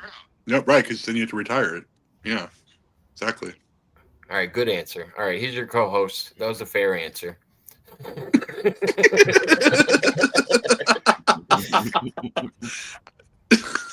But yeah, that was the last show I did with Engad. I'm sorry, Jacob. I'm really sorry you had to go through that shit. Oh no, it was fun. No, it was fun. And then me and Brett did an hour and a half show the other day, at least something like that, like an hour and a half. He was doing an open panel. Does Canadian Patriot, does he still want to be you? Because he's not you at all. Ooh, Canadian Patriot? He doesn't want to be me. He said he wanted to be you at one point. He's like, I want to be just like Jacob Waters. And I'm like, you can't. I don't think I've ever heard that. Oh, he said that. He'd ever say that. I don't know anybody that would want to be me. Yeah, I don't either. But he said it a while ago. This was like 6 months ago. He was doing like more of his panels. Maybe he was saying he wanted his open panels to go like mine. Maybe, but or maybe that's what he was implying, and maybe you took it a different way. I usually do, so that is likely. I usually. By the way, big time shout out to A-Love Productions. I just got a video thing of hers just now. Shout out to April. Just like a random shout out there. Shout out to Tony. Shout out to all the Bretts in the world, including the one to my whatever side that is. Right? So he's whatever side that is.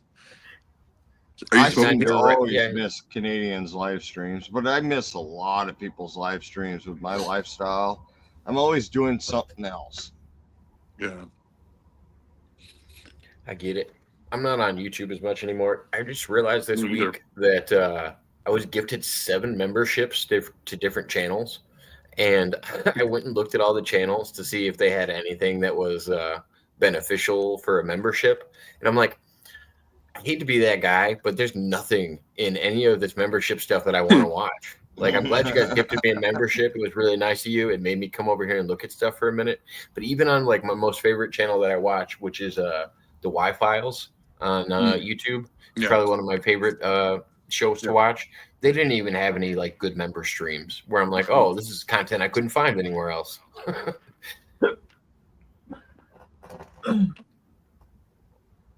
Where are you at on subs, Jake? over 2,000. Yeah. I don't know. Something over 2,000. Then it fluctuates all the time. Yeah, mine. I'm getting close to 1,000 and jumping up and down all the time. The worst part is I just don't really care. Realistically, active users, I'm probably around 467. Like very specific. Like there's 467 people that regularly contact my page and comment and message and join me. That's nice. I'm around 200, I think. But I don't like the ratio. But I have, people interested in my RVing life, people interested in my crafting life, my rock hounding life, my exploring. My channel is so far out there on all the subjects that I don't stick to just one. Yeah. I think even yours, even subs, but I think yours has a pretty good centralized, subject. Yours is more outdoors. I'm outdoors having fun. What else is there? I feel like the same way with mine because I don't know how many times I've been on a stream and like one stream will do great. The other one is just nobody's watching. It doesn't matter if I'm playing video games. Like mine is too random. I need to pick a topic and stick to it is what people tell me, but I don't know. I'm too comfortable. I'm too comfortable not caring. Exactly. Yeah. I mean, I just don't care. Everybody's like, well, if you just did this all the time, you get more views, more subs. It's like, but that's not who I am. I am all over the place. Come on. Canadian. I'm going to make a new rule. I actually haven't set this rule before, but when I'm on, me and Tony are going to start doing this regular Wednesday show. On Wednesday, I'm going to avoid talking politics as much as possible. If you guys want to talk politics with me, come on another day. We'll talk politics on other days. But we can talk about stuff that are close to politics. But when it comes to, because politics affects everything. But I would say, I actually haven't even read the post, so I'll have to look into it, and then I'll get back to you. As far as that stuff goes, I'm not happy with what's going on with the national park system. I'm happy that the restrictions are being let up where more filming. The what? The filming in national parks has just been let up. I'm going to be all over that because what do you mean? What do you mean by by national park videos? It's all photographs because I can't do video. You're not allowed to. Now we can do video in national parks. Why weren't you allowed to do that prior? Because you had to have a permit to do any video in a national park. Huh. So nobody told me before my trip. I got I know. All kinds of national parks. Somebody should. I do too. Now I can actually, if I want to, go back and pull those out and use them. But since 2022, you could not film in a national park without a permit. Oh yeah, Canadian. I just made that rule up just now. You didn't miss anything. I just brought it up. No right problem, now. Canadian. no one's giving you grief. We just don't want to bring politics into it. Yeah, I was just letting you know. You didn't do anything wrong. Yeah, you did. Shut up. No, I'm kidding. I'm kidding. The only thing you did wrong, Canadian, is that you were Canadian. That's the only thing you did wrong. No, I don't like it. Anyway, wait, no politics. Sorry, guys. No politics. Sorry, guys. Shit, I broke the rule already. Talking about different countries isn't against politics. No, that's why I don't like it because of the politics. I don't like it because of the politics. That's why. That's why you don't like Canada? Yeah, because they're a bunch of dickheads. But anyway, I don't dislike Canada because of their politics. I dislike Canada because of their leaders. I like the Canadian people. I don't feel any type of way about the Canadian people. Yeah. If only you Canadian's good. If only you knew what I've been through with Canada, man, you wouldn't say that. With the country of Canada? No, the people about it. The people of Canada. The people of Canada. Jacob knows. What have you? No, I don't. What did she say? I can't. People of Canada. I've dated 2 women from Canada, bro, and it like went south, bro. Okay, so what does your anecdotal dating experience have to do with the people of Canada? Yeah, It has. you're judging the whole country on two people? And if anything, I would judge those two people for Misleading their dating country. a wild American. Well, I know. But I just, and then of course the leaders don't help either. So it's all coupled together. But anyway, True. It all kind of intertwines at some point. that's why I usually stay in my lane. But tonight I felt like speaking out. Nothing wrong with talking about what's on your mind. I felt like speaking out, but it's okay. I may be wrong on some of these things, but I'll you know, it's just an opinion. Blame Canada. Yeah, that's a funny song. Is that from South Park? Yeah, That's funny. That's funny. Damn, how did I know that? I don't even watch That's that why I show. said I appreciate Terrence and Phillip. That's why I don't mind people like Canadian Patriot. Terrence and Phillip are good people. Oh. Enged. Anyway, never mind. We won't get to Enged. Never mind. We can't rant about him. Is Enged Canadian? Yeah, he is. He is Canadian. Yes, he's from. Okay. I don't even know where he's from in Canada. I think he's from Edmonton. I think. Oh, that's not Canada. That's not Canada. It's not really. Alberta, Canada is not Canada. Southern Alberta is not Canada. Oh shoot! I didn't know that. Gonzo, you said anything within 100 miles of the United States is really not Canada. Gotcha. Okay, I don't know these things, Tony. Thank you for educating me on that, man. I didn't even know that. 90% of Canada lives within 100 miles of the U.S. Right. There's a reason for that. So Gonzo, you told me you grew up in the hood. What do you mean you don't understand why Engad wears pantyhose on his head? Okay, can I defend Engad on this one? Okay, I will be fair. He's a Sikh. Like, it's part of his religion. Like, it's a religious thing with Engad. Fair enough. So I mean that I can respect. Okay, I can respect if it's a religious thing. Yeah, good answer. You know, but anyway, I just defended Engad. See, I will fairly defend people when it's warranted. Peace and love are the best things in life. Yes, agree. True. Can't argue. Won't do you any good. By the way, now with the peace and love hippie, I'll tell you what. You don't even know what hippie was. I grew up in 60s, 70s. Mom was a total hippie. I met some of them. I mean, I don't know what it's like to live their experience, but I met some of them. They were running around with all the other naked people at the Rainbow Gathering. So.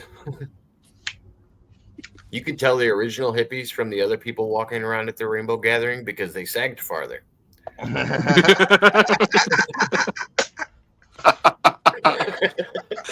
Oh, nice. All right, roll them back up. Yeah, that's a good one. Tony, did I tell you Jacob invited me to that Rainbow Gathering, that hippie Rainbow Gathering one? Oh, yeah. I thought it would have been great. Could have gone over to Oregon and seen that. I told him it would have been great for him. Was it in Oregon? No, it was in California. Oh yeah. It was in Northern California.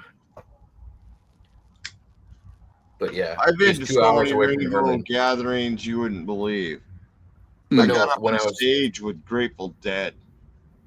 When I grabbed Herman and told him to come, he was talking about how everybody in society was like judging him and all of this other stuff. And I said, "Hey, come out and stay in the woods with me for 2 weeks." You grabbed him and told him to come. Oh that's ridiculous, man. That's disgusting. No pause. And he was happy to. He said, "Jake, will you pick me up first? Come on, like we ride together." God, that gets me worse. The story goes on and on and on, my friends. Here we go. We're gonna keep this going. He told me to come, and I came. It was kind of hot. Now I got to party with the Grateful Dead up in Rainbow Valley in Washington. Wow, really? They come up on stage. It was a open mic. We did the theme song for Beverly Hillbillies. God, we were so, let's just say messed up. But it was cool to be up on stage with the Dead, you know? Yeah, I can imagine. They stopped us after the first line in the song. I mean, literally stopped us. All right, when you need a banjo, guy comes up with a banjo. Oh no, the rest of the band come up on stage too. I'm the only one on the mic.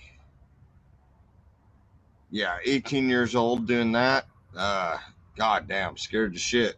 But I was pretty messed up, so it was fun. That'll do it. Oh man, that's how the Grateful Dead was back then. There's a band out now that does something similar. I'm not going to say they're the same, but there's a bluegrass band called Yonder Mountain String Band. I don't know if you've ever heard of them, but it's a group of probably, I don't know, 13 musicians, and that's what they do is they just come on and jam, and they'll invite somebody different up. They'll have a different singer this time, and people will come up from the crowd, and it's very community oriented, and they'll play other people's songs. Like they'll do covers, they'll do banjo covers of Ozzy Osbourne. You'll get some pretty good stuff. I like that kind of participation though at a concert. It's cool where the people going to be involved with concert. It was a gathering. It was a gathering. Well, you're talking about 12 old time bands. The Grateful Dead is just one of them at the group. Well, that's what I mean. So it's more like a festival or something. Yeah, a Rainbow Festival. The Rainbow Gathering is way different than like a festival. Oh, the festivals are way more fun. I've done the gatherings, I bet. But they aren't the same. Yeah. The festivals have to be more fun. Like we had one group of people that were performing on this stage, but it was all like random hobos and like people that brought their instruments. Like there was a music circle where everybody would play and gather around the fire, but not orchestrated bands. That was our camp, because I camped with Grateful Dead too. Damn. But we were up there, open mic. It was like, hey, we're going to do the Beverly Hillbillies. And yeah. Just jump right into it. The band come walking up, joined us on stage, made me sing the damn song. I'll never do anything like that again. Quit bubbling, I can hear it.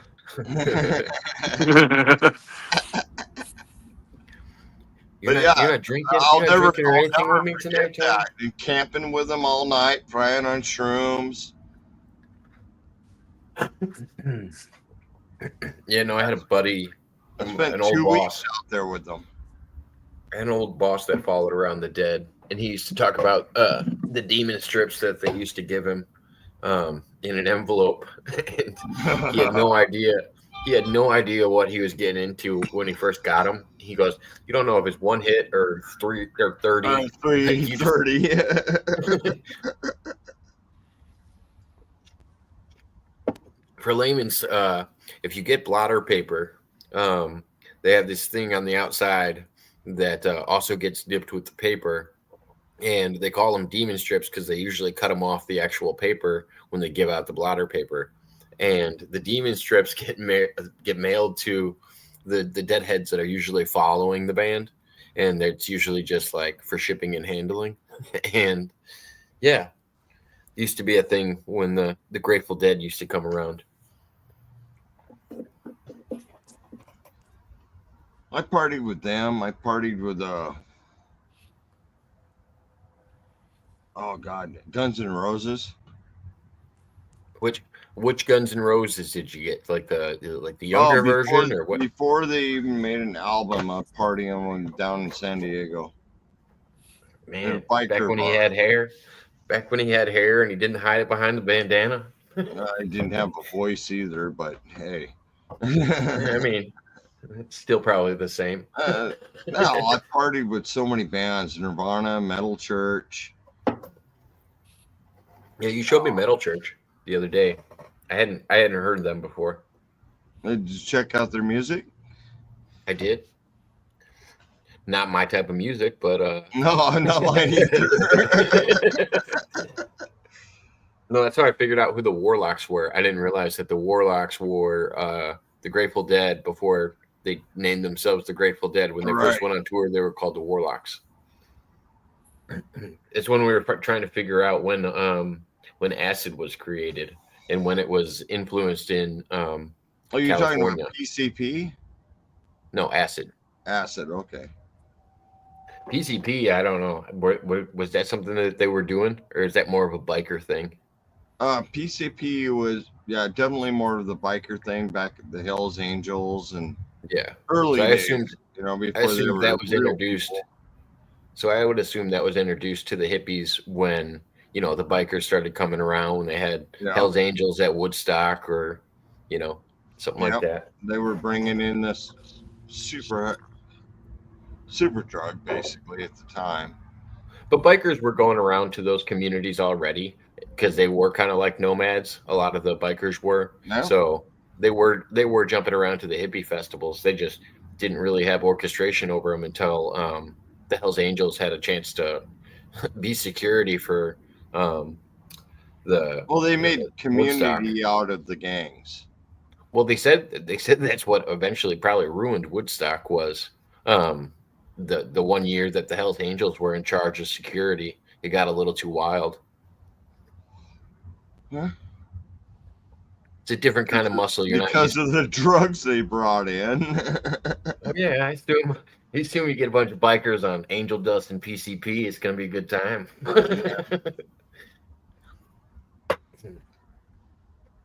I mean, I don't agree with what happened back then, but those biker gangs have changed. They're different now.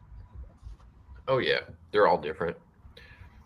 They're all. And I've seen some biker gangs that are just like they have totally different messages. There's some biker gangs that are just bikers because they're out protecting kids. Like that's their whole message. Like I've seen weird ones. That's a big one now. I watched this one biker gang. Toys for Tots and stuff like that. Oh yeah, and that's all either former Marines or bikers. That's what Toys for Tots is. It's former Marines and bikers.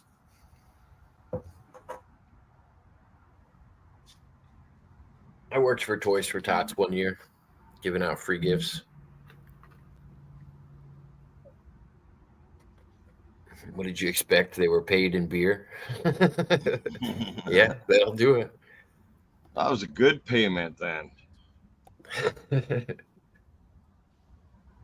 But yeah, Herman, I think you would have got a lot going to a hippie festival. Yeah, see, I think the one concern, and Tony hasn't heard this. The one concern I had is that like I don't do any type of drugs at all. Nothing against someone who does do drugs. Tony, don't get me wrong. I'm not worried about what other people do in their life. But I was like, I don't. And Jacob's like, well, Herman, joke's on you because they weren't really about that.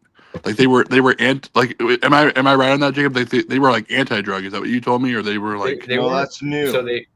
So they're not anti-drug. Right. Okay. What it is some people were there and they've like there's some old rainbowers that are older than Tony that sometimes they'll go there and be sober and just enjoy it for the camaraderie of it. And then some people will go there and get messed up. Usually the kids that are going there and getting messed up are younger because they go, oh, this is a place I can go and do drugs. Right. But people that have had the opportunity to do drugs before, they aren't usually quick to run out with a group of people that they don't know and do it. I don't know. It's your own experience and you kind of make it as you will, you know. It's some people are going to go out there and do drugs, but some people aren't, you know. There's you get a different sloth of people. But what I realized, which is kind of an old school rule that they had, the one that like threw me off the most was, there'd be somebody out there doing meth and they'd be fine with it. But me having a Captain and Coke too far away from the main road, they were offended by. I'm like, wait, what? Like you guys are offended because like it'd be one thing if you know, somebody drinking alcohol was belligerent and being weird, but it's weird for somebody to judge me and say, you know, we're cool if you're on Vicodin, but as soon as you have alcohol in your glass, we're not okay with you. I'm like, all Right. right, that doesn't compute in my head. It's Right. it's how you act. It's how you act all the time. Like if you're fucked up on drugs and you just can't handle it, then you just can't handle it. Right. Yeah. Yeah. That was my there big was worry sober, going. yeah, there was definitely sober people. You didn't have to worry about that. Yeah, but see, I've never been to one, so I guess I just like I will be honest, I prejudged it and I was wrong, obviously. But like never Me been. either. Yeah. I Oh, hadn't you either. hadn't been. Oh, right. Yeah, you hadn't been either. Yeah, no, I didn't know that people were there on a sober journey until after I was there for a week and told you about it. Right. Yeah. Well, yeah, because you didn't have very much internet. Like you had Wi-Fi in like certain places, but you didn't have a lot. So I didn't really get to. I communicated with you a little bit during that time, but it was really hard because like you didn't have data on your phone. There were certain Wi-Fi spots that you had to like stand in a certain spot to get Wi-Fi. So I was Well, like, it was weird because I was walking around so much that there's one day I remember walking around at 2 a.m. and I hit this spot that nobody else was around, and all of a sudden my phone just started going nuts. I got like 30 Wow. 30 messages came in, and I was like, oh shit, like I must have found a signal. And then I put an X on the ground, and then the next morning I was checking my messages and stuff there. And Okay. a couple people realized what I was doing. They were like, "Oh shit, he found a spot!" Like No, shoot. everybody else thought you had to drive like 2 miles away. Right. But I found like a really small spot where you could stand and receive messages. It was cool. I was able to at least check in with my family and Yeah. because I was in California and hadn't talked to my family in I don't know a week and a half or something like that. They had no idea what was going on with me.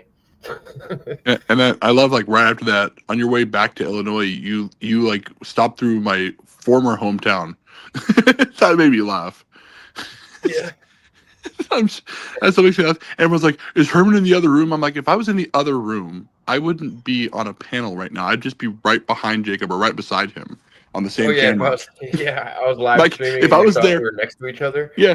Thinking Yeah. You said that you made me laugh because you're like, man, this town's shady as hell, Herman. I go, yeah, it can be in certain parts of it. You kept talking it up like it was the best thing in the world. And I'm like looking around, watching my back. And Emily's like, why do you keep looking behind you? I was like, because there's people walking around behind me, behind this fence. And because I was you like, told me- there's homeless Yeah. people just all over. You told me the part of town you were in, and I'm like, that's not a good part of town, Jacob. You went to the wrong part of town, man. Like there. Yeah, I mean, I know every it's also town the has one. only- It was also the only part that had like a movie theater and a hotel and like anything nice to do. I don't know the side of town you told me about. That I don't think the movie theater is gone now. I don't think it's even there anymore. Oh no, it was a huge complex. I guarantee it's still there. It was like a downtown strip that we were on. It's a shithole place, bro, that you were staying. Just the place you were I didn't staying. think it was nice. Yeah, I didn't think it No, was nice. I know. I just laughed because I've been in all parts of. I'll just say this city. I don't give a shit if people know Bakersfield, California, where I used to live. I've been in all parts of that. Now, of course, I lived with my family for most of my life. Now I don't live with them now, obviously, but I did. So they lived in, I guess, the quote unquote nice part of town. But even in the nice part of town, things can happen. Like shit can happen in any part of town. Like my parents were like, nothing's gonna happen here. Like it was kind of funny. I have to tell you guys a quick story. So when I first moved out of my parents' house into an apartment not too far away from their house, my brother's truck got robbed, and I said, haha, you guys think my car's going to get robbed, and you guys are sitting there talking shit and thinking you're safe in your neighborhood, and your car got robbed. Like, my brother's car got robbed. I'm like, hey, don't talk shit about my place. Like, my place was run down as hell, and it was only a few blocks away from my parents' house. It was not too far. So I'm just like, shit can happen in any part of town, any city in America, any country. Stuff can happen, even if it's a nice, quote-unquote, nice part of town. Stuff can happen. Oh yeah. Well, you definitely want to target the nicer parts of town, though. Right. Yeah. Odds Well, are and it better makes- to benefit. Well, yeah, it's like, are you gonna rob the broke side of town, or you're not gonna come away with anything? Like nobody's Right, going and yeah. robbing, a food Yeah. bank. They're gonna No. go rob a real bank. Right, exactly. No, and I get it. Yeah, I get how that works. But yeah, but it was funny because I mean the place where my parents used to have it was a nice neighborhood. It wasn't like the ritzy place, but it was a nice neighborhood. And like they were sitting there going, "You're moving into a rundown place." I said, "Yeah, I'm moving into a rundown place that's right across the street from where I used to go to church. So it's a pretty nice place to me." And I'm like, I don't care. Like the place smelled like I smoke. can afford it. What is Yeah, your problem?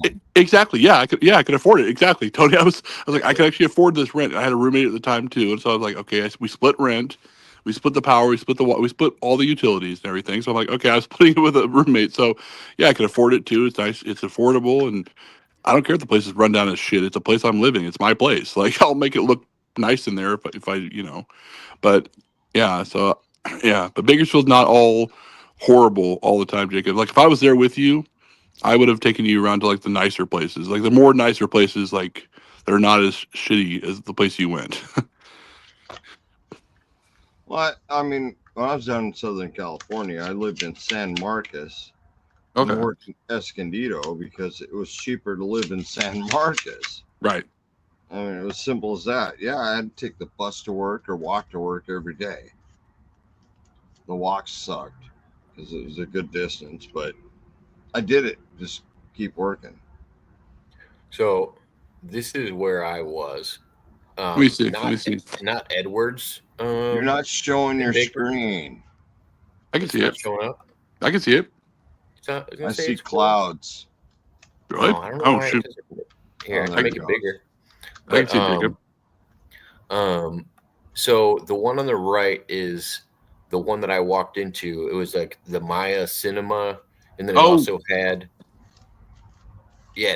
a bunch of restaurants inside and stuff like that. And I was staying. Oh, the Maya. Oh, shoot, that's a good part of town. Shit, what am I talking And I about? was staying 2 buildings over at a hotel. I never saw the Edwards. I don't know where that is. The Edwards in Bakersfield. That's in a place called the Marketplace. That's close to where my parents live now. But you went to the Maya. I used to go there all the time. Was there a Chinese restaurant there? Do you remember? Yeah, there was. Okay. Yeah. Okay, I've been. There was a mall. There was a mall. That's close to downtown. That's close to downtown though. That's close. There was a mall there. Yeah, there was a mall inside of there. It was like a strip mall where it had a bunch of different outlets or whatever. Yeah. Okay. Yeah. Okay.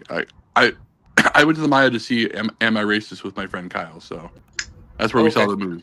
So the Maya, that's where I was. That's close to downtown Bakersfield though. So downtown Bakersfield is not like the greatest place. That's like homeless and drug person central. But it made sense because that's where all the action was. That's where the cinema was. Did you? Well, I've driven through Bakersfield many times. What'd you think of it, Tony? Oh man, when the construction was on the road, you tried driving a 40-foot motorhome on a 8-foot wide highway.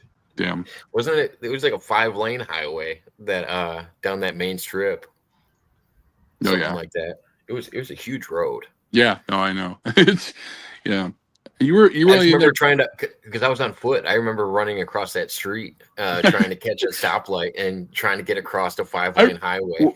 Were we on the in Bakersfield? You said? Yeah, I was on the phone. Yeah, with you. Yeah, you were on the phone with me, and I was just laughing. I'm like, he's like, Herman, where do I go? I'm like, dude, I wouldn't even go out of your place at night in Bakersfield. Outdoor unlocked. Exactly. I remember a girl I used to date. She came to town, and she was pretty close to where my parents used to live, and so she was staying at a Motel 6, and I helped them settle in, her and her son. And I remember a hooker showed up at the door and said, "Are you Mike?" And I told my girlfriend, I said, "Shit, I should have said it was Mike. It would have been great, see what she was doing." But she was a total hooker. I'm like. She's like, do I have to stay at this place long term? I said, if you and your son want to stay somewhere else, like it's all about what you can afford. Like you said earlier, Tony, like, can you afford to stay anywhere else?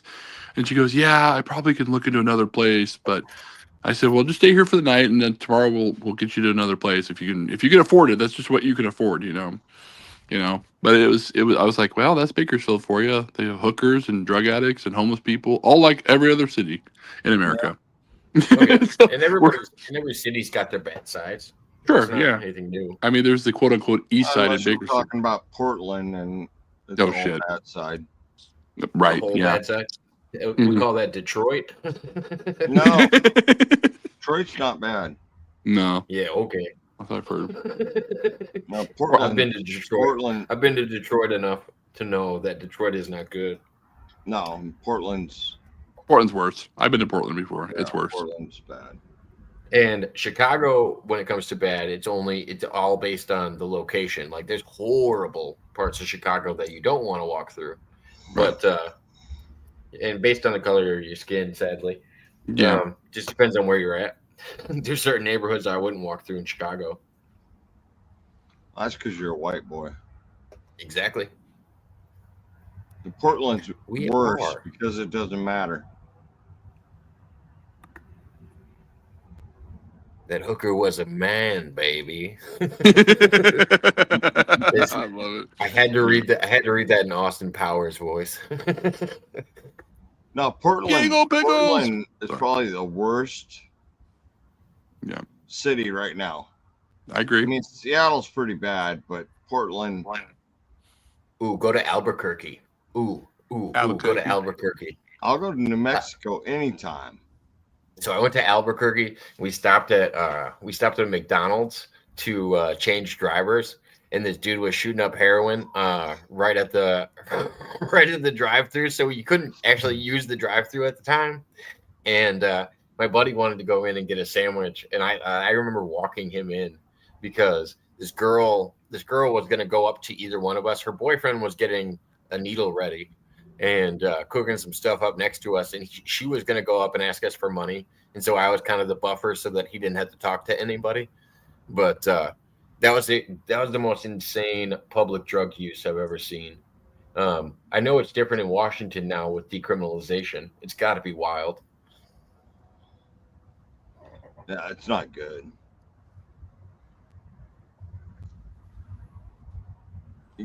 Are you really doing a 24-hour live stream, Jacob? No. What's that? No. Are you somebody really say doing that? Yeah, Canadian Patriot said that. He said you're doing a 24-hour live stream. Yeah, no. I figured you weren't. Those were rough. Unless you have like a bunch of people on panel coming in and out, and you can take a nap a couple times, you can't get it done. It's You not want to watch no. me sleep for 12 hours? right. Yeah. Yeah. Oh shit. Good to go.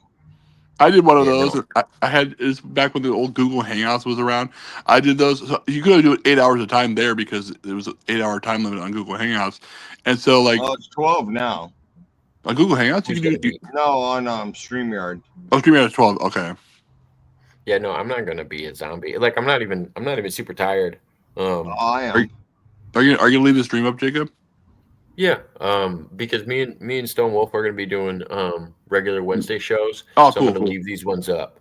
We're Nice. still pitching the name. If anybody We if gotta anybody can figure come up that with a good out. name, I like the name. I like the name you have now, but I mean, I'll let you know if I can come up with a better one. I mean, we came up with just the two of us, Jacob. So I don't know. I mean, I feel like we stole it from a Will Smith song, but We did, but it's okay.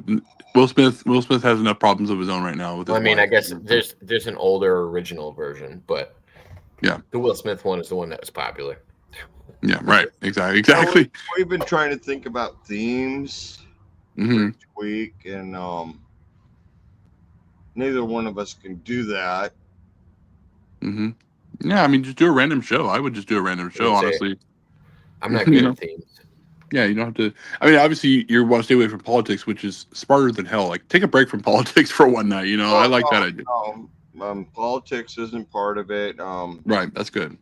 But some of the effects of politics can be part of the conversation. Oh yeah.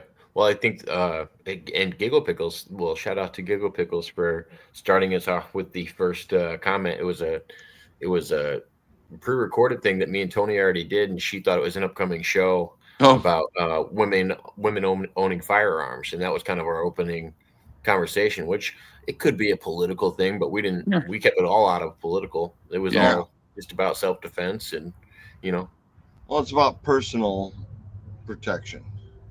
Yep. Yeah, and by the way, Jacob, whatever you do not let Canadian Patriot make you a logo because he'll hold it over your head for 5 years. I know I you could- still bring up. I know. No, I know. I still bring up the this. Yeah, exactly. Hey, by the way, Canadian Patriot made me this avatar, guys.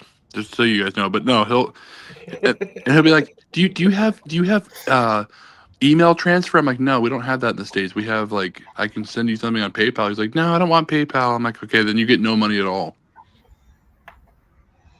It's Crystal, PayPal I legal in suffer Canada? from insomnia, so I have been awake for 4 days now. That's rough. That That is is rough. impossible. I haven't eaten for 4 days, so hey, Yeah. each to I their own. haven't eaten for 3 days. I'd rather sleep than eat. Yeah, right. Are you fasting? Are you fasting, Tony? Huh? Are you fasting or something? Something felt the need. Interesting. I've gone weeks at a time without much food. I'm not saying you haven't. I was saying, was there an intention behind you not eating for No. 4 days, or is it because you No. don't have any money, or you know what I mean? I don't know what the. Oh, it's not money. Most people don't just I not have eat for tons 4 of- days, and usually unless there's an underlying issue or something. It's a yearly practice. Okay. I think it's good. I was actually talking to somebody about this because I go a week every year without much food. Take my makes sense. vitamins and stuff like that, my electrolytes, and my beer. Every year I do that. There's 1 week a year where I spend sending off all my senses. So one day it's no hearing, one day it's no sight, and onward. The no touching or no physical contact is the worst one, where I wear gloves so I can't feel nothing. Just can't feel nothing. That one I hate the most. The no seeing, I can manage. The no hearing kind of really sucks, but I can manage. The no smelling, so I actually put cotton swabs up my nose so I can't smell. okay. And I do that for 24 hours on each one of these senses to enhance the rest of my senses. Yeah. I've done that Well, every year then you for the appreciate last it too. 50 years. Even if it's just on an appreciation level, it helps instill, the things that you have. Well, when you can't see, you rely on your other senses. Right. But the can't smell, oh my God. That one's beyond it. Everything tastes like poop. Right. Yeah, I can imagine. Everything tastes like poop. Doesn't matter what you're eating, it tastes like poop. Well, I don't know. I think that's a healthy thing. I was talking to somebody about this before. It's like, say you're, 30 years old. I'm just picking an age, and you've never done something like fasting.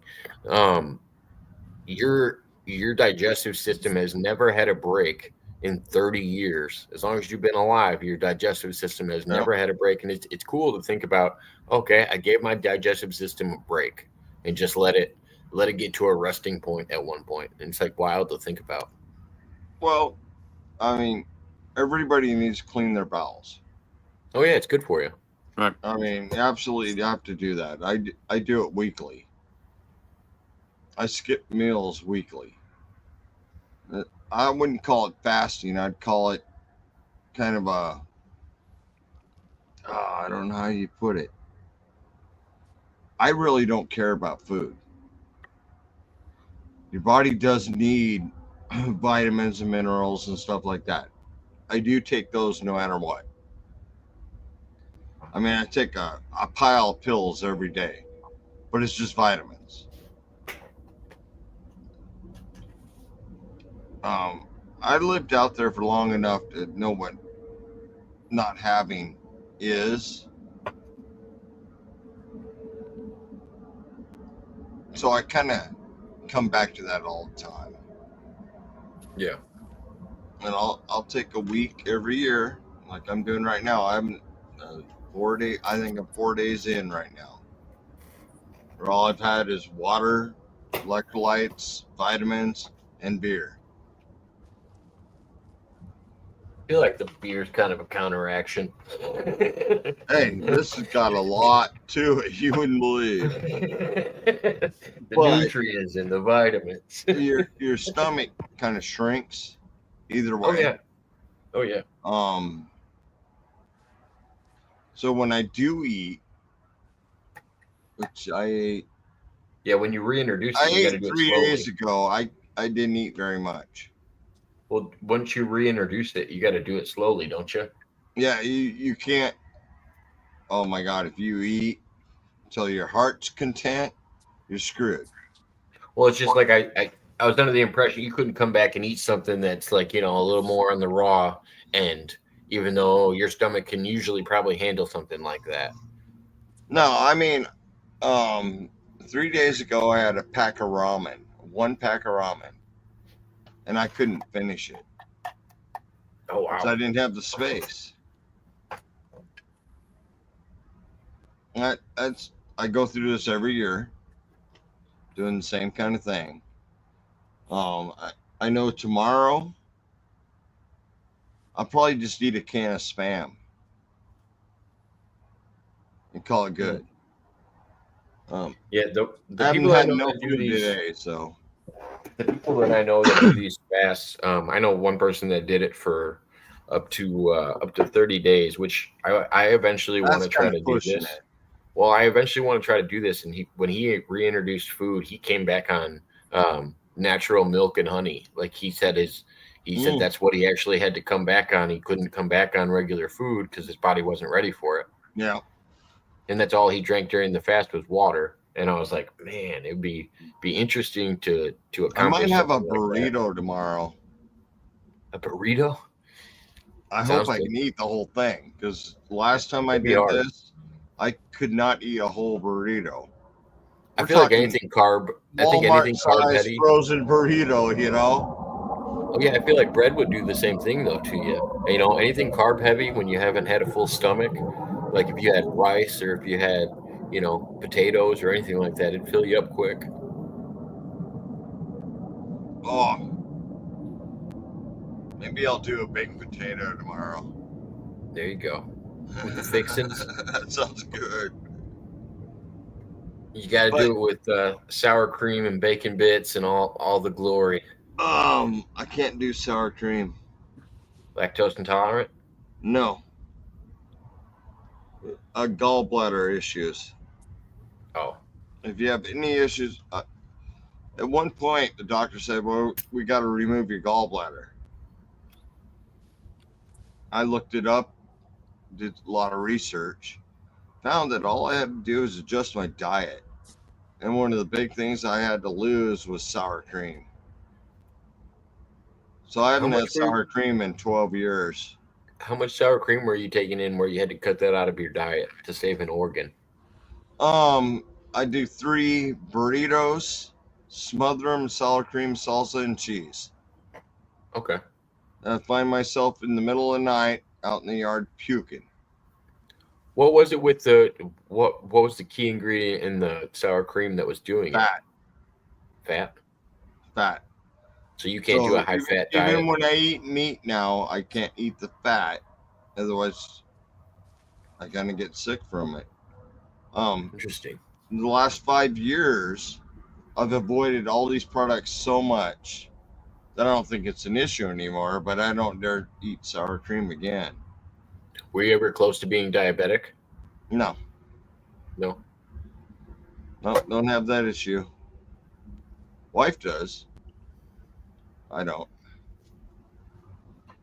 Well, it's because I often wonder with people that have trouble processing fats, I wonder if it's because of the other things in their diets. Because quite possible. I don't know. Diets are so confusing to me because I grew up with a backwards food pyramid. I never really understood. Sour cream isn't the only thing I dropped. I dropped citrus. That was a big one. Don't get me wrong, I love sour cream, but citrus, no citrus anymore. Why is that? Citrus is hard to process for your intestinal tract, and your gallbladder's the what do you call it, enzyme producer to break it down. Well, if your gallbladder's not good, you're going to get gallstones. Same thing with the fat, extra fat. I eat a bacon once a month, and it's one piece. Oh man, it's a sin. Wait a minute. How do you buy? Who eats the rest of the bacon? Are you just buying Wife one slice? sucks it right down. All right, good. Someone's got to take one for the team. Yeah, I mean, when I cook sausage links, stuff like that, because I do a lot of breakfast. I cook them till they're not drizzling no more, and then I can eat them. Oh yeah, I like my sausage and my bacon a little on the crispier side. Oh yeah, for sure. The wife likes her bacon well Rubbery? overdone. No, Oh, just well overdone. She doesn't do spice of any sort, not pepper of any sort, which sucks for me. And I'll do chorizo, hash browns, eggs. I have no problem with it, but I got to take like a 2-day break each time I do something like that. Because I don't want to go back to having gallbladder issues. The diet oh yeah. prior to having your gallbladder removed is way better than once your gallbladder is removed. Oh yeah, because otherwise they There's make a you. ton of food you can't even digest now. Yeah. Well, because there was a myth for the longest time that your gallbladder didn't really do that much. It does everything. If you don't have a gallbladder, there's foods you're not going to digest now. It's like a filter, isn't it? Yeah, I mean, you will shit out a green bean just as you ate it. Kind of like we do with corn, you know? I was gonna say, I think that's how vegetables are, aren't they? Some. But yeah, Higher fiber ones. your gallbladder counteracts fatty foods. It just counteracts it. But yeah, Gonzo, to the conversation you guys are having in the chat, I think that came up because we were talking about stray StreamYard links, and I said there's 2 of them I would never click without giving some kind of a heads up, and it's Jake Hudson's and it's also Ariel's. You don't go into those StreamYard links unless you know that they're doing a show at the time, because you don't know what you'll walk into on those shows. Yeah, I wonder if I do that. I walked in. I remember walking in to one of Jake's streams, probably like an hour early. I think it was me and Terry were supposed to go over there and do a show, and I came into the StreamYard link too early. And yeah, Jake was beating the his monkey, shit like was he? Oh, he was beating his shit like it stole something. Talking to him. Oh gosh. And then yeah, I think everybody's walked into Ariel and Pena's streams at one point. I feel like that's been and because hers was public for a little while too. She did some live streams where they were having conversations. It got a little wild. But there's only a few people on the internet that are comfortable doing stuff like that. I'm not one of them. I am not one of them.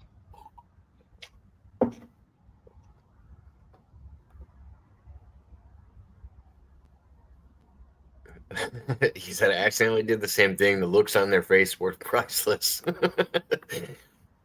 I was like, and they do that on purpose. It's like, you guys are giving out public links.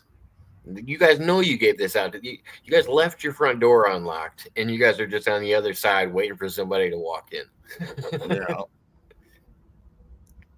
He said, I went in with my kid right next to me. Ugh. Yeah, that's not good. Yeah. Oh, gosh.